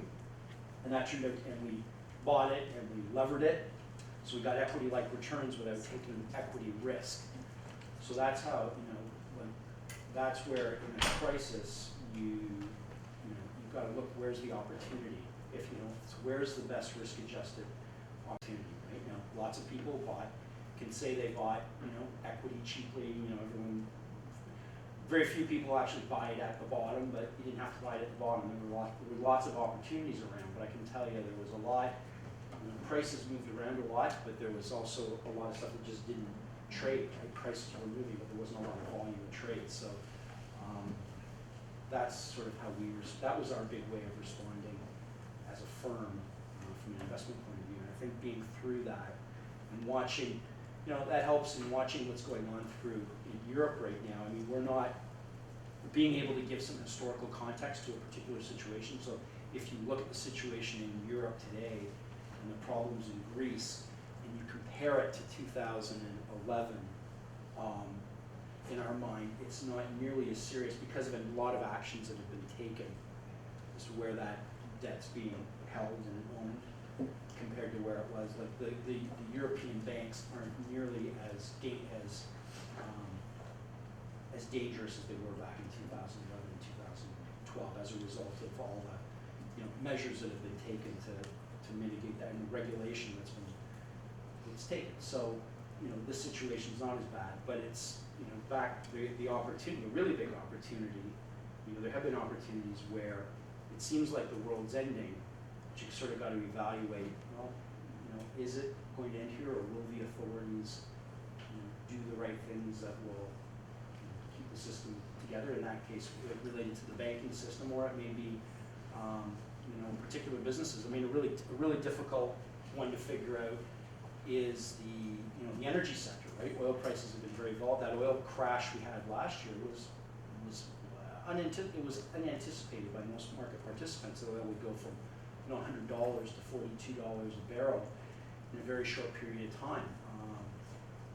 And there was quite a big bounce back, and there were lots of opportunities to make money in the equities, but also in corporate bonds and energy companies. But that's trying to predict.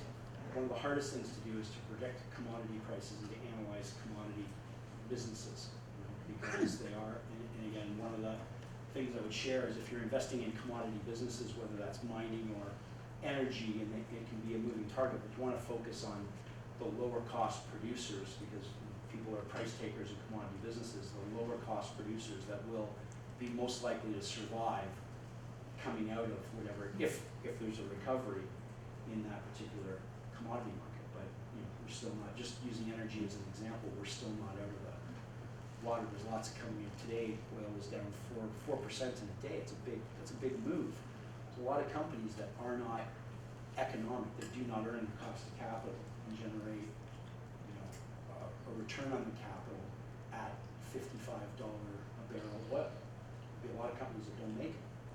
So you're going to see some pretty. You got to hope either these companies, restructure or go out of business or abandon, sell off some of their higher cost assets if they can, versus other companies that may be able to withstand the downturn. But it's a very tricky. Analyzing those kinds of commodity businesses is very, very tricky. Yeah. What are key traits you look for in management teams before you potentially invest in them? Honesty, and I look for, how do they think about allocating capital? And it's not hard to, determine. Well, it's hard. It's easy to identify when somebody doesn't have a clue. And you get companies, especially when you get into companies that are serial acquirers and just want to grow by acquisition.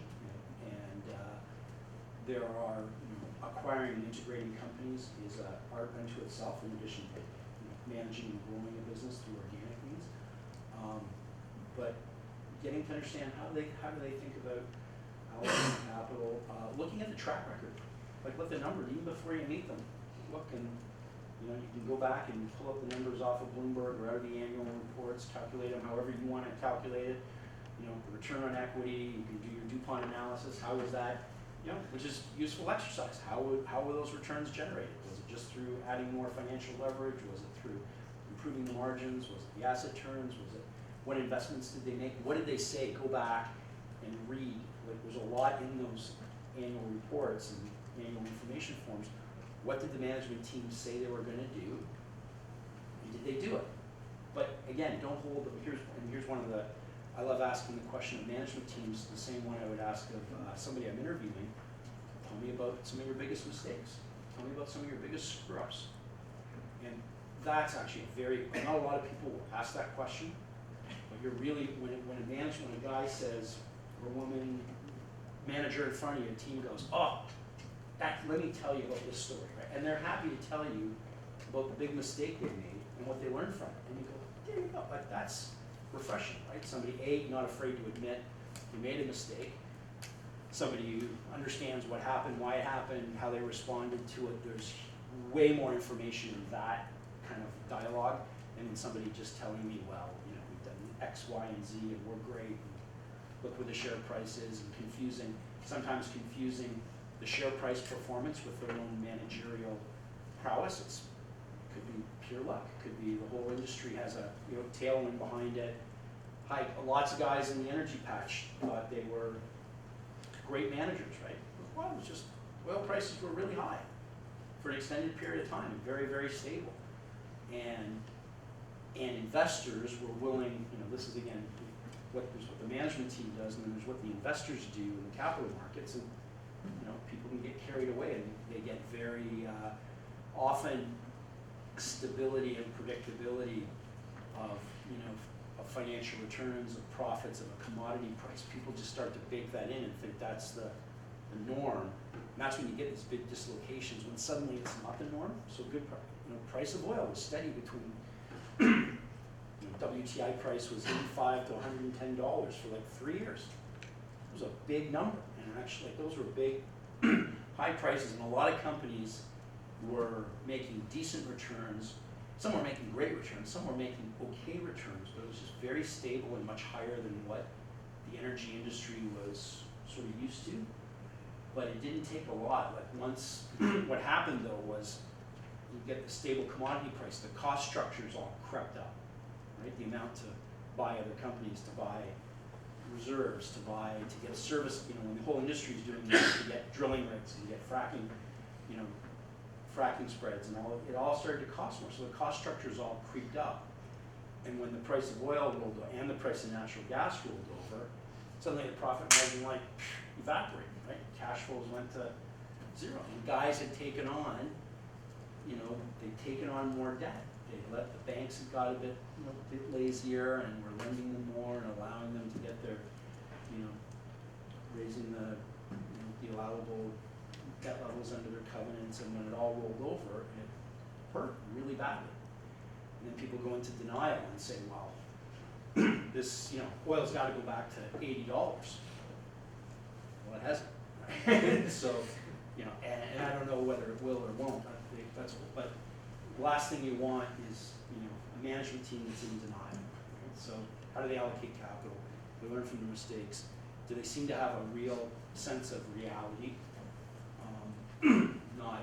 Not in denial, and I like to ask management teams who, especially for really good management, like when you think you've got, and the track record suggests it, or you've seen something, the real money gets made when you identify, the big money gets made when you identify a company and or a management team, hopefully together, where the rest of the market doesn't realize that it's a great business. Cash flows are going to start to ramp. They really know what they're doing. It's undercovered, by the sell side. It could be a private or public company, but it's less well known if you identify that early. But when you get, what I like to ask is people who you either suspect are at that stage or have actually done it. Who do they admire in their industry or outside their industry? And you can often tell if a management team says, well, I'll just give you an example. If some small company in the oil and gas patch in Canada says, I really admired Canadian Natural Resources back in this period between 1992 and 1998. And here's why, and I can tell you exactly what it was they like, and they get it, and it makes sense. That tells you, okay, that's who's influencing their thinking. You can then make a judgment whether that's a good thing or a bad thing.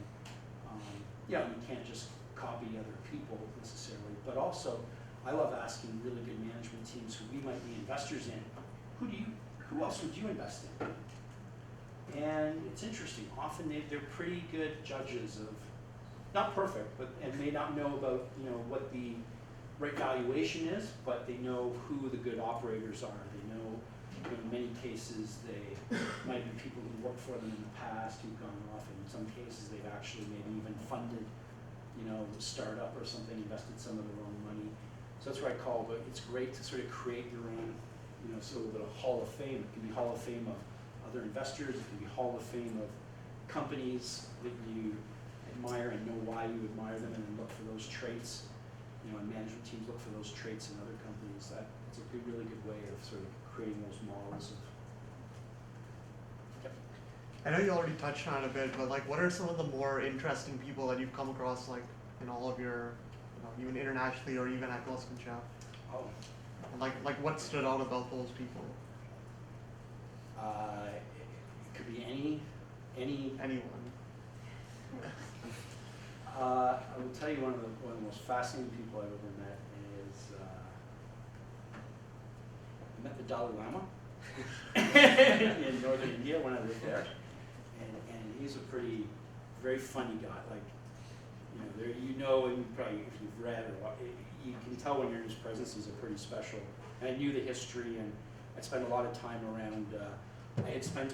Prior to meeting him, I had spent a lot of time in Nepal with the Sherpa people who are of Tibetan origin, and I'd spent a lot of time on the Chinese side in Tibet proper and in other provinces where ethnically Tibetan people live. I spent a lot of time there, and a pretty good understanding of the history and the philosophy and the Buddhist philosophy and the way they sort of think about life and everything.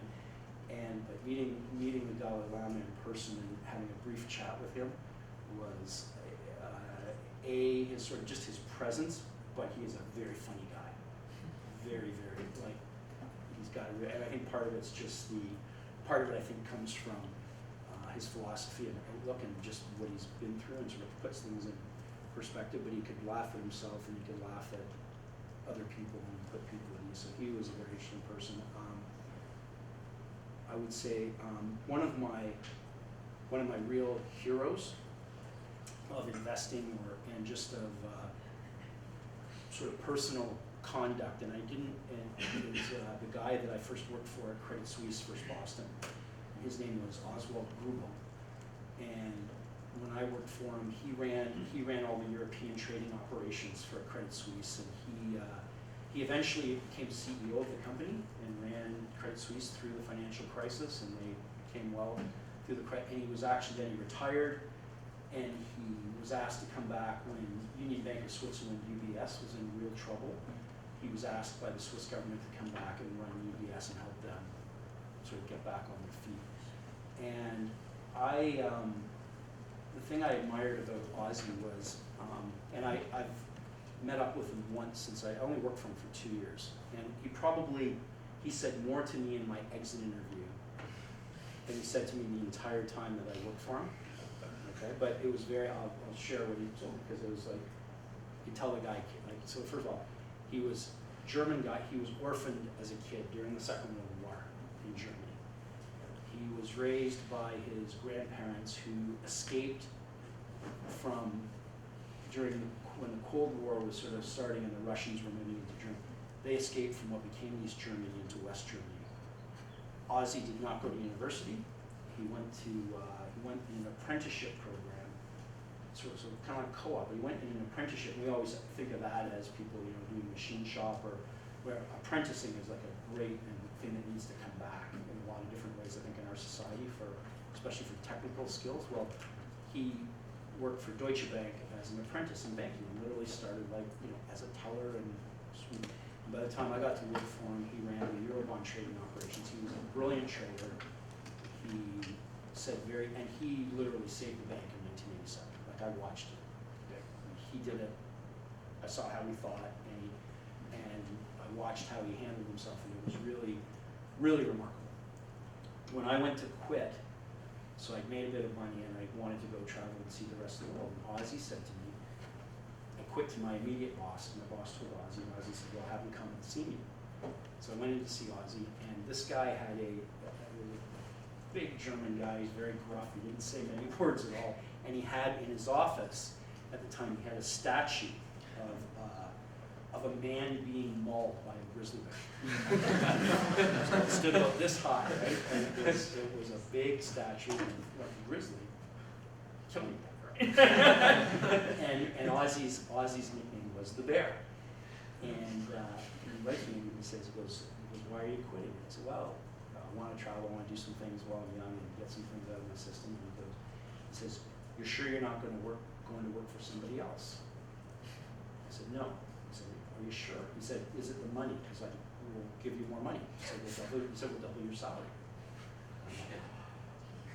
And I said, no, it's not the money, and I'm not going to work for somebody else. And he looked at me and he said, he did me the biggest favor of my life, because he probably could have talked me into it. He probably could have talked me into staying if he let. And he said, no, he said, I think you're doing the right thing. He said, happy travels. And what he said to me, it was so cool, was he said, if you run out of money, wherever you are in the world, if you run out of money, go to the closest Credit Suisse operation, use me as a reference, and maybe we'll offer you a job.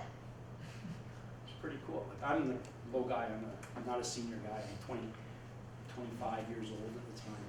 And he did that for me. He did that for me. And I'm like, oh, thank you. And that was it. And so a couple of years later, I was actually in Australia, and I had a working holiday visa for Australia. And I sent it. I was there, and I had run out of money. And I put in a resume to Credit Suisse, and I put Ozzy's name as the reference. And by this time, he was like just below CEO level in the firm, and they offered me a job as a foreign exchange trader. And I turned it, and they said, how do you know Grubel? I said, I don't talk to him. How do you know Grubel? I said, well, I work for him. And he said, so he's your reference? I said, yes, you can call him. He said, don't need to call him. I believe you. So he said, you can have a job here. And what I did was, instead of taking that job, I went and worked as a trekking guide back in Nepal and India, because that's what I really wanted. I had some time there, and I knew the area, and that's what I wanted to do for a little bit. And I thought about setting up my own business to take people there, but decided it wasn't going to be a good fit. But I got offered the job, turned it down. But Ozzy was good to his word on that, so for that I have enormous respect. Dial forward to 2011 or 12, and I was over in Switzerland with my wife, who's a medical doctor. She was at a conference, and I joined her. And I thought to myself, and at this time, Ozzy was running UBS. He retired, he'd come back out of retirement. And I thought, geez, I wonder it'd be nice to see Ozzy. Like, I had not spoken to him in like close to 20 years. Right? So I got his email address from some friends at UBS. I sent him an email like at 5 in the morning. At 5:03, he answers me back. And I said, Ozzy, I don't know if you remember me, but Bill Webb, I'm now at Gluskin Sheff, I'm the CIO, we're a client of UBS. Just wanted to say hi and see if you had 5 minutes for a coffee. I could come by and say hi. And he answers me 3 minutes later. It was his own email, so this guy's running the entire bank. And he answered the email. He said, come in and see me. Well, great to hear from you. Come in and see me at 3 o'clock this afternoon. So I go in and see him, and we spent an hour and a half just chatting, catching up. And he told me, and this is why I respect the guy so much, he's had interesting people. Okay? We're talking, and I said, he's running the bank, and I said, Ozzy, I said, why did you come out of, why are you doing this job? Why did you come out of retirement? And he said, oh, the Swiss government begged me, and UBS was in the shitter, and it was a mess, and so I'm kind of doing my, even though he's German, he really didn't like the Swiss, quite frankly. Because he speaks Schweizerdeutsch, he's like, whatever, I'll come back and I'll do it for a while. And I said, no, what's the real reason?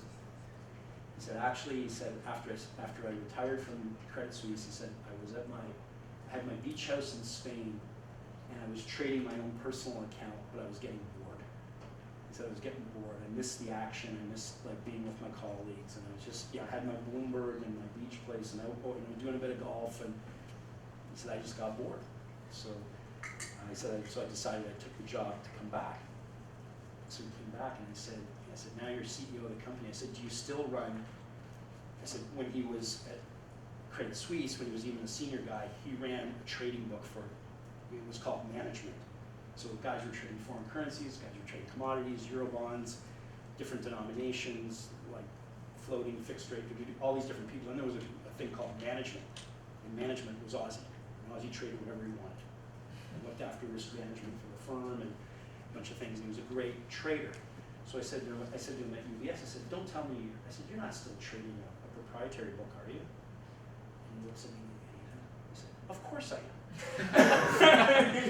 He said, that's how I keep in touch. He said, not big, but he said, that's how I keep in touch with the financial markets. He said, I need to have that, besides what the bank is doing and all these guys who report to me, I have to have a trade on at any time. And I said, wow, I said, you haven't changed a bit. And he said, people don't change, people don't change all that often. And then he told me, and I said to him, I said, look, thank you for directing me, like letting me go when you let me, when I wanted to go, and you didn't try and talk me into it. I said, that was a great thing you did. And he said, no, he said, I knew it was the right thing. And he said, I figured I'd meet you again someday, which was very nice of him to, and we did. But he then told me the story about how he sussed out Bernie Madoff. So you guys all know who Bernie Madoff was, right? Madoff's name. So Credit Suisse Asset Management, which was a division of Credit Suisse, was had through their sort of brokers and reps, had a lot of money of their private clients, Swiss-based and European-based, with Bernie Madoff. And Ozzie Grubel, and I'd heard this story, but he told it to me when we were sitting there at UBS. He says, I said, what went on with Madoff? And he said, oh, yeah. He said, that's, I'll tell you that story. He goes, so we got these returns, and I said, the returns were just too good to be true. Like, they were too predictable, they were too steady. It just didn't, something felt wrong, right? And he's pretty instinctive and perceptive guy, and he said, we had a lot of money there, and I just didn't feel right. So he said, I asked through our, our representatives, can we get more information about how Madoff was, like, what systems he was using to generate these returns, and he said we were getting stonewalled, and said, no, it's proprietary, I can't share it with you, it's my secret sauce, you should be privileged for your clients to have money with me, like, stop asking. So Grubel decided, he said that wasn't satisfactory, so he decided to just show up one day, going over to New York, went to Madoff's office, and showed up and said, I'm the CEO of Credit Suisse, I want to know, I want to see X, Y, and Z, and know how you're generating these returns. I'm like, sounds too good to be true, and I've been around a while, and Madoff said, screw you. He said, I'm a billionaire. I don't have to tell you. And Grubel looked at him and said, no, he said, screw you. I'm a billionaire too. And we're taking our money out of here. We're taking it out because you're not. And he said, I could just tell by the guy's body language and the fact that he wouldn't answer the questions that we had, wouldn't give us the proper disclosure. So he said, I advised all our reps to take out as much money as they could convince they couldn't order everybody, but they got a ton of their money out of Madoff's accounts before it all unraveled with Madoff. So, a guy, talk about interesting people, that's one of he's one of the greats in finance as far as I'm concerned. For somebody who didn't go to business school, didn't go to, pretty much kind of just came up through the ranks, is pretty remarkable. And a good guy, He never lost his sense of humor. I wish it'd be nice to be around him during all the stuff, the crises in Europe right now, because he used to say, we'd sit in these meetings and it was like our Credit Suisse was an interesting work environment because we had people who went to Oxford and Cambridge and MIT and Harvard and a guy from Laurier and then we had a bunch of people that didn't go to university at all. They'd come up through the photocopier room and it just, in the British system, there were people who did that. And a lot of them had worked as merchants and stuff in the fruit markets, and they were just good sort of traders that worked in commodity exchanges and stuff, and they came up. And so we have this, some very academic views and some very practical views, and it was very multinational. Like we had Brits, Germans, French, Middle Eastern folks, and it was just very diverse. And when the American dollar was really plunging, and the British pound was really plunging, and the Deutschmark was really, this is all pre-big euro, and the Deutschmark was really strong. Google would sit there sometimes and go, oh, you allies think you won the war. just to set everybody off. Dalai Lama and Ozzie Grubel in there too. Yeah. Have you both your CFA and MBA? Could you maybe talk a little bit about benefits of both of them? And is there one that you maybe value a little bit more? Sure. It looks like the CFA has become a bit of what almost got to do it these days, and I've got, I think it's just something these days that I really personally don't care. I really, I don't even really care whether somebody did their MBA or BBA. The problem is, how do you get, if I'm interviewing, so it's one thing if I'm interviewing somebody or investing money with somebody, I'm going to learn more by just talking with them and looking at their track record, if they have a track record. So I'm not, the credentials don't impress me that much, honestly. I didn't do, personally, I didn't do my MBA or do an MBA. I actually did my MBA because I wanted to study Chinese. So I went back, I did a joint MBA East Asian Studies degree at McGill. It was a program, I just found out about it while I was in China. It allowed me to study Chinese language, which I sort of learned immersed, and then I actually went back and studied it in a classroom, got to study Chinese philosophy, politics, economics, language, took classes with Marxist professors and stuff. It was really cool, and I got to take a whole bunch of elective courses in my MBA, so I didn't have to repeat all the stuff I did in my undergrad and my MBA. So that was great.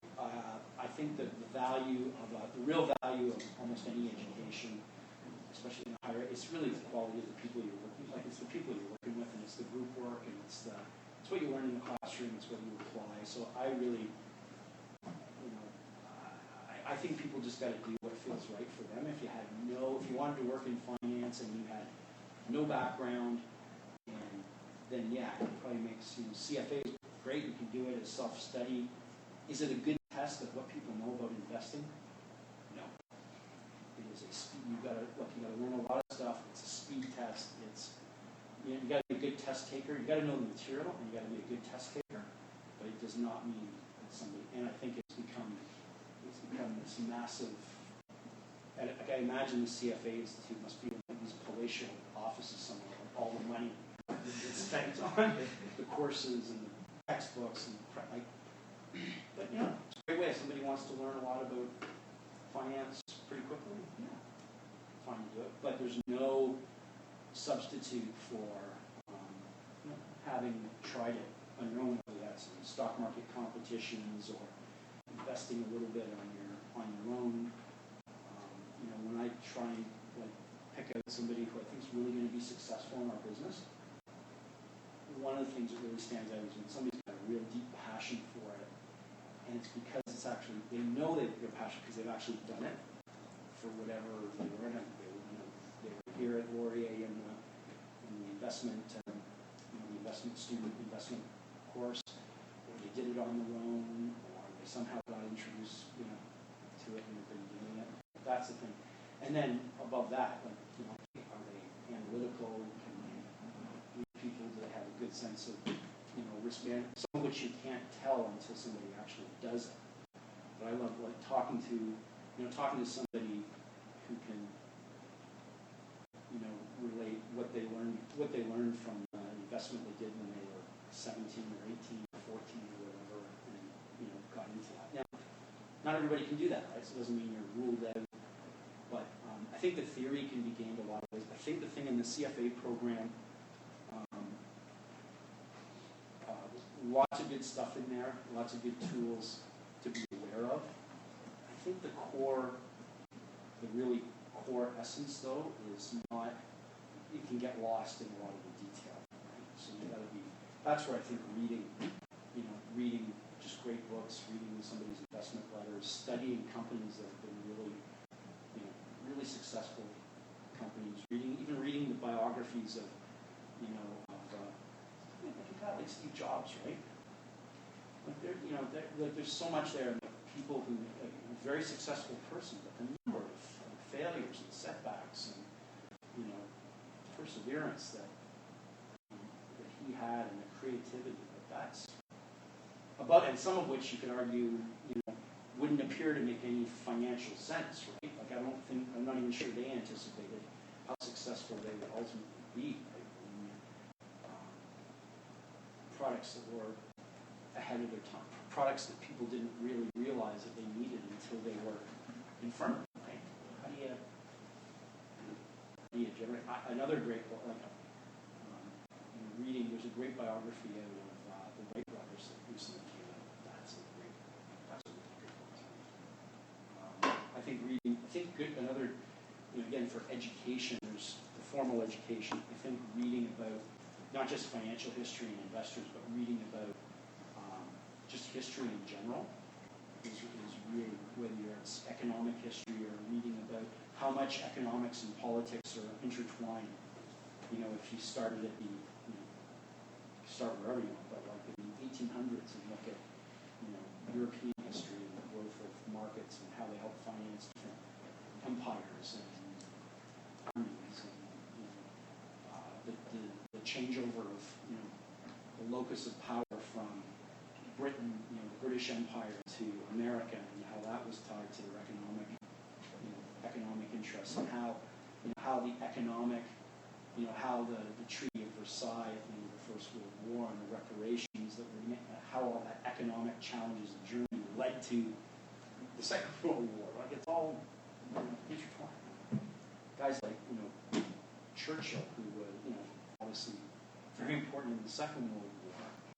And here's a guy, like, had a whole bunch of failures, and tons of failures, and it's like people have written this guy off many times, right? First World War, he was one of the First Lord of the Admiralty in the whole Gallipoli failure. Well, he came back, he changed parties a couple times. He came back in the 20s. He was Chancellor of the Exchequer, essentially finance minister in Britain. Not a very good one, quite frankly. And he was in the wilderness, but saw what was happening with Germany and understood the link, the economic issues. He saw very early on how the economic, and again, people today, like some Greeks, point to and say, well, here the Germans are criticizing us. Well, Germans didn't pay a lot of their debts either after other conflicts. Is it right for us to be, being held down by our creditors? Again, that's a moral argument and a historical argument. But I mean, having that historical perspective can make you appreciate a little more fully what's going on in some of these. No easy answers, but can help you appreciate what's going on in some of these things. And understanding, a thing that I get very worried about. I say, what could you worry about in, there's Europe and things that worry you about sort of the financial world or about our economy. It's like, quite frankly, one of the biggest things I worry about is like cyber fraud and cyber espionage, cyber terrorism, right? If somebody was able, or a group of people were able to, put a couple of financials somehow, right, that I'm not even smart enough to think about, but if they were able to really imperil a couple of major financial institutions, I don't know exactly how that would happen. Are there people out there who are thinking about that? Sure, for sure. A, how to do it. B, how to prevent it. It's one of the biggest, a big part of the military budgets in places like the United States are all about, and other parts of the world are all about cyber security of financial institutions, key economic institutions, right? I worry, that to me is a bigger worry than peace, quite frankly. I don't know when it's going to happen. I don't know whether it will happen, but that's something that's a really big deal. It's going to be a whole new form of, call it economic warfare. Yep. Who are other asset managers or investors that you admire or have shaped your investment philosophy? Lots. Well, there's tons. I wouldn't point out any. Folks that I admire are Oak Tree. I think PIMCO over its history has been great. As you get bigger, it's harder, but I think it's a firm that's really grown and evolved. Obviously, Buffett, guys like Paul Tudor Jones, and Stanley Druckenmiller. We could watch some of his. There's some good interviews with Druckenmiller on YouTube and stuff. You can go and watch.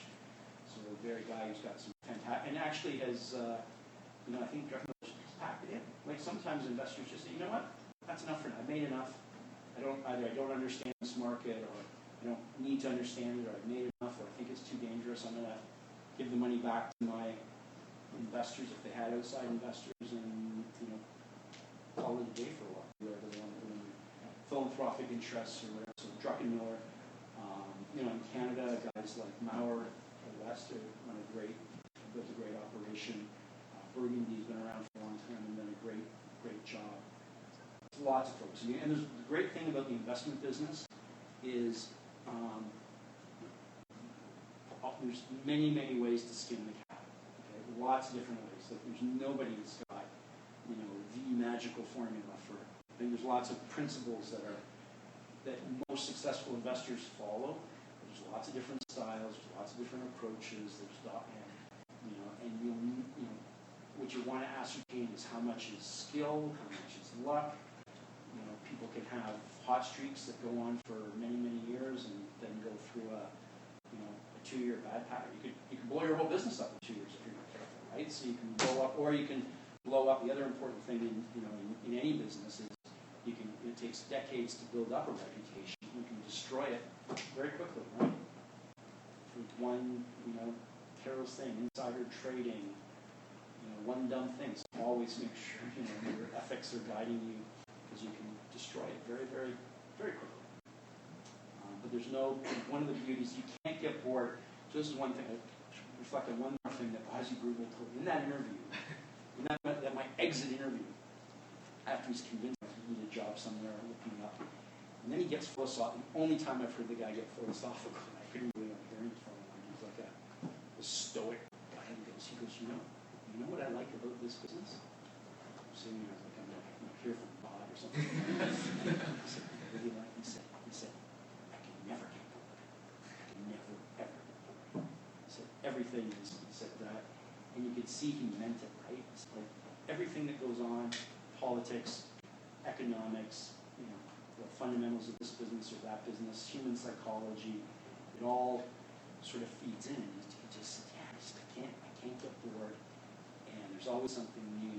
And he said, what was really important to him was, and I get to make, how did he express it? He sort of said, I get to bet. That was the word he actually used. He said, and I get to make bets. I was putting trades on, investments, buying another bank, lots of banks. Along the way, acquired other banks. He said, and there's a scorecard. You know how you did. Sometimes that can be very quick. Sometimes it can take a long time. But that's what fascinated the guy about the field of finance.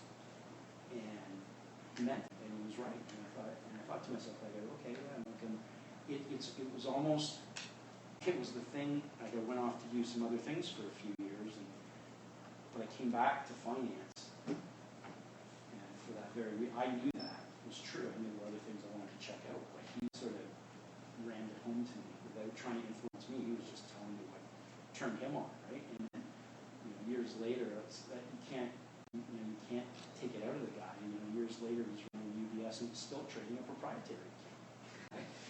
Some people would say that's irresponsible. You shouldn't do that. And it wasn't. I'm sure it wasn't a large amount, but that was his way of staying engaged in the financial markets, viscerally and in touch. And to me, that's him. That's a very special thing. We would look for that. If somebody gets too disengaged, so whether it's in financial markets or other forms of business, you got to, especially with somebody in a leadership role, and losing track of what the risks are. It could be in a software business. Why Microsoft and its decline? What happened to BlackBerry, or all these things, right? There's usually, there's things you got to be. Nobody's perfect, but you always want to watch. What's the threat? What's the thing that I should be aware of? I should be paying attention to, because often it can come out of left field. And, you may not have predicted it, but if it comes across you and you sort of sense it, and again, this comes back to something we talked about earlier, that if your gut's telling you something that you should pay attention to it, don't ignore it. It's a part of our, really in financial markets, there's a lot of stuff going on, there's a lot of noise, but when something really kind of, and it can be a good thing. It could be, geez, this iPhone thing might really catch on with these days, right? That's, nobody imagined just how powerful that was going to be. So trust your instincts. Do you want to say one more question, Bill? And then the last 3 minutes, or someone else has got last question someone else has? Yeah. change at Gluskin Sheff today, what would it be? Do you interrupt the live stream for this? No. Something I could change. Well, you know, it's always when I've been there for 20 years. When I joined, there were 30 people in the firm or so. We're about 150 today. Sometimes you miss that feeling of a small company as we get larger. We're still all in one office, and there's a very, very strong corporate culture. But as you get bigger, things they change, and some of it, and again, part of that's just saying, my own comfort zone when you sort of grown up with a firm and it's small and you know sort of everybody right away by name, and it gets different when you have a little more turnover. You become a little larger company, but that's just part of life, right? Things that have changed and we will continue to change that are great things. We've evolved from being a long-only equity manager, mostly Canadian equities, into doing U.S. equities, global equities, credit, corporate bonds, alternative credit strategies, alternative equity hedge funds, and these are all great. But these are things that I want to continue to see. Those are changes that I will continue to see change. We'll add more products as we go along into the years ahead, because we think that that's what's necessary in order. What we try to do for our clients is generate consistent risk-adjusted returns, and not just based on one asset class. So we're managing multiple asset classes, trying to get the asset mix right, and trying to do a good job managing each of those individual asset classes. And we do it all internally. We don't have any sub-advisors. We don't. So there's a lot more complexity and choice about how much are we going to allocate to which asset classes. How do we change that over time? What currencies do we want to be exposed to? Do we hedge out, our duration risk or not? What risks do we want to take? I think there's a lot of choices, but those are all, in our mind, are necessary.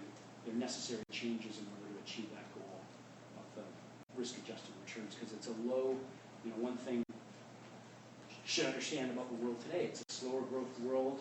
Interest rates are very low. Equity returns have been quite strong for the last few years, stronger in some markets than others, and you've got to get the currency choices right. But financial returns have been pretty strong for a long period of time. So you may have some more, mean reversion to a lower return world, lower growth, but lower return world, and that just makes things more competitive. And it also means you want to be in the right asset classes when you can. So do I have last 30 seconds to give a message to leave everybody, or are we going away? My last message would just be you're all very fortunate to come to this school. It's a terrific university. It was great to meet. You guys have asked great questions today, so thank you very much. It's been a lot of fun, and I've learned a lot from the questions you guys have asked and some of the responses to what I've had to say. But you're very fortunate. Make sure you give back to the school with your time and energy one day, and whatever you pursue, and really follow your heart and whatever it is you want to do, and the rest will look after itself. So thank you very much. And on behalf of everybody in this room, in fact of our class, Mary just put some water. We'll put that later. On behalf of Laurie's School of Business, Bill, it couldn't have gone any better. We've learned so much from you. Thank you very much for coming. We really appreciate it. Let's all give Bill a big round of applause.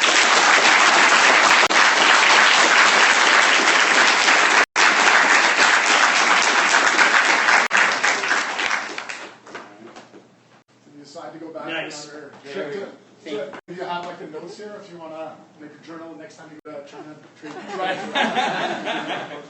Thank you, everybody, and if anyone's got any other questions, I'll be around for a few minutes. So thanks a lot. Sure. Hey.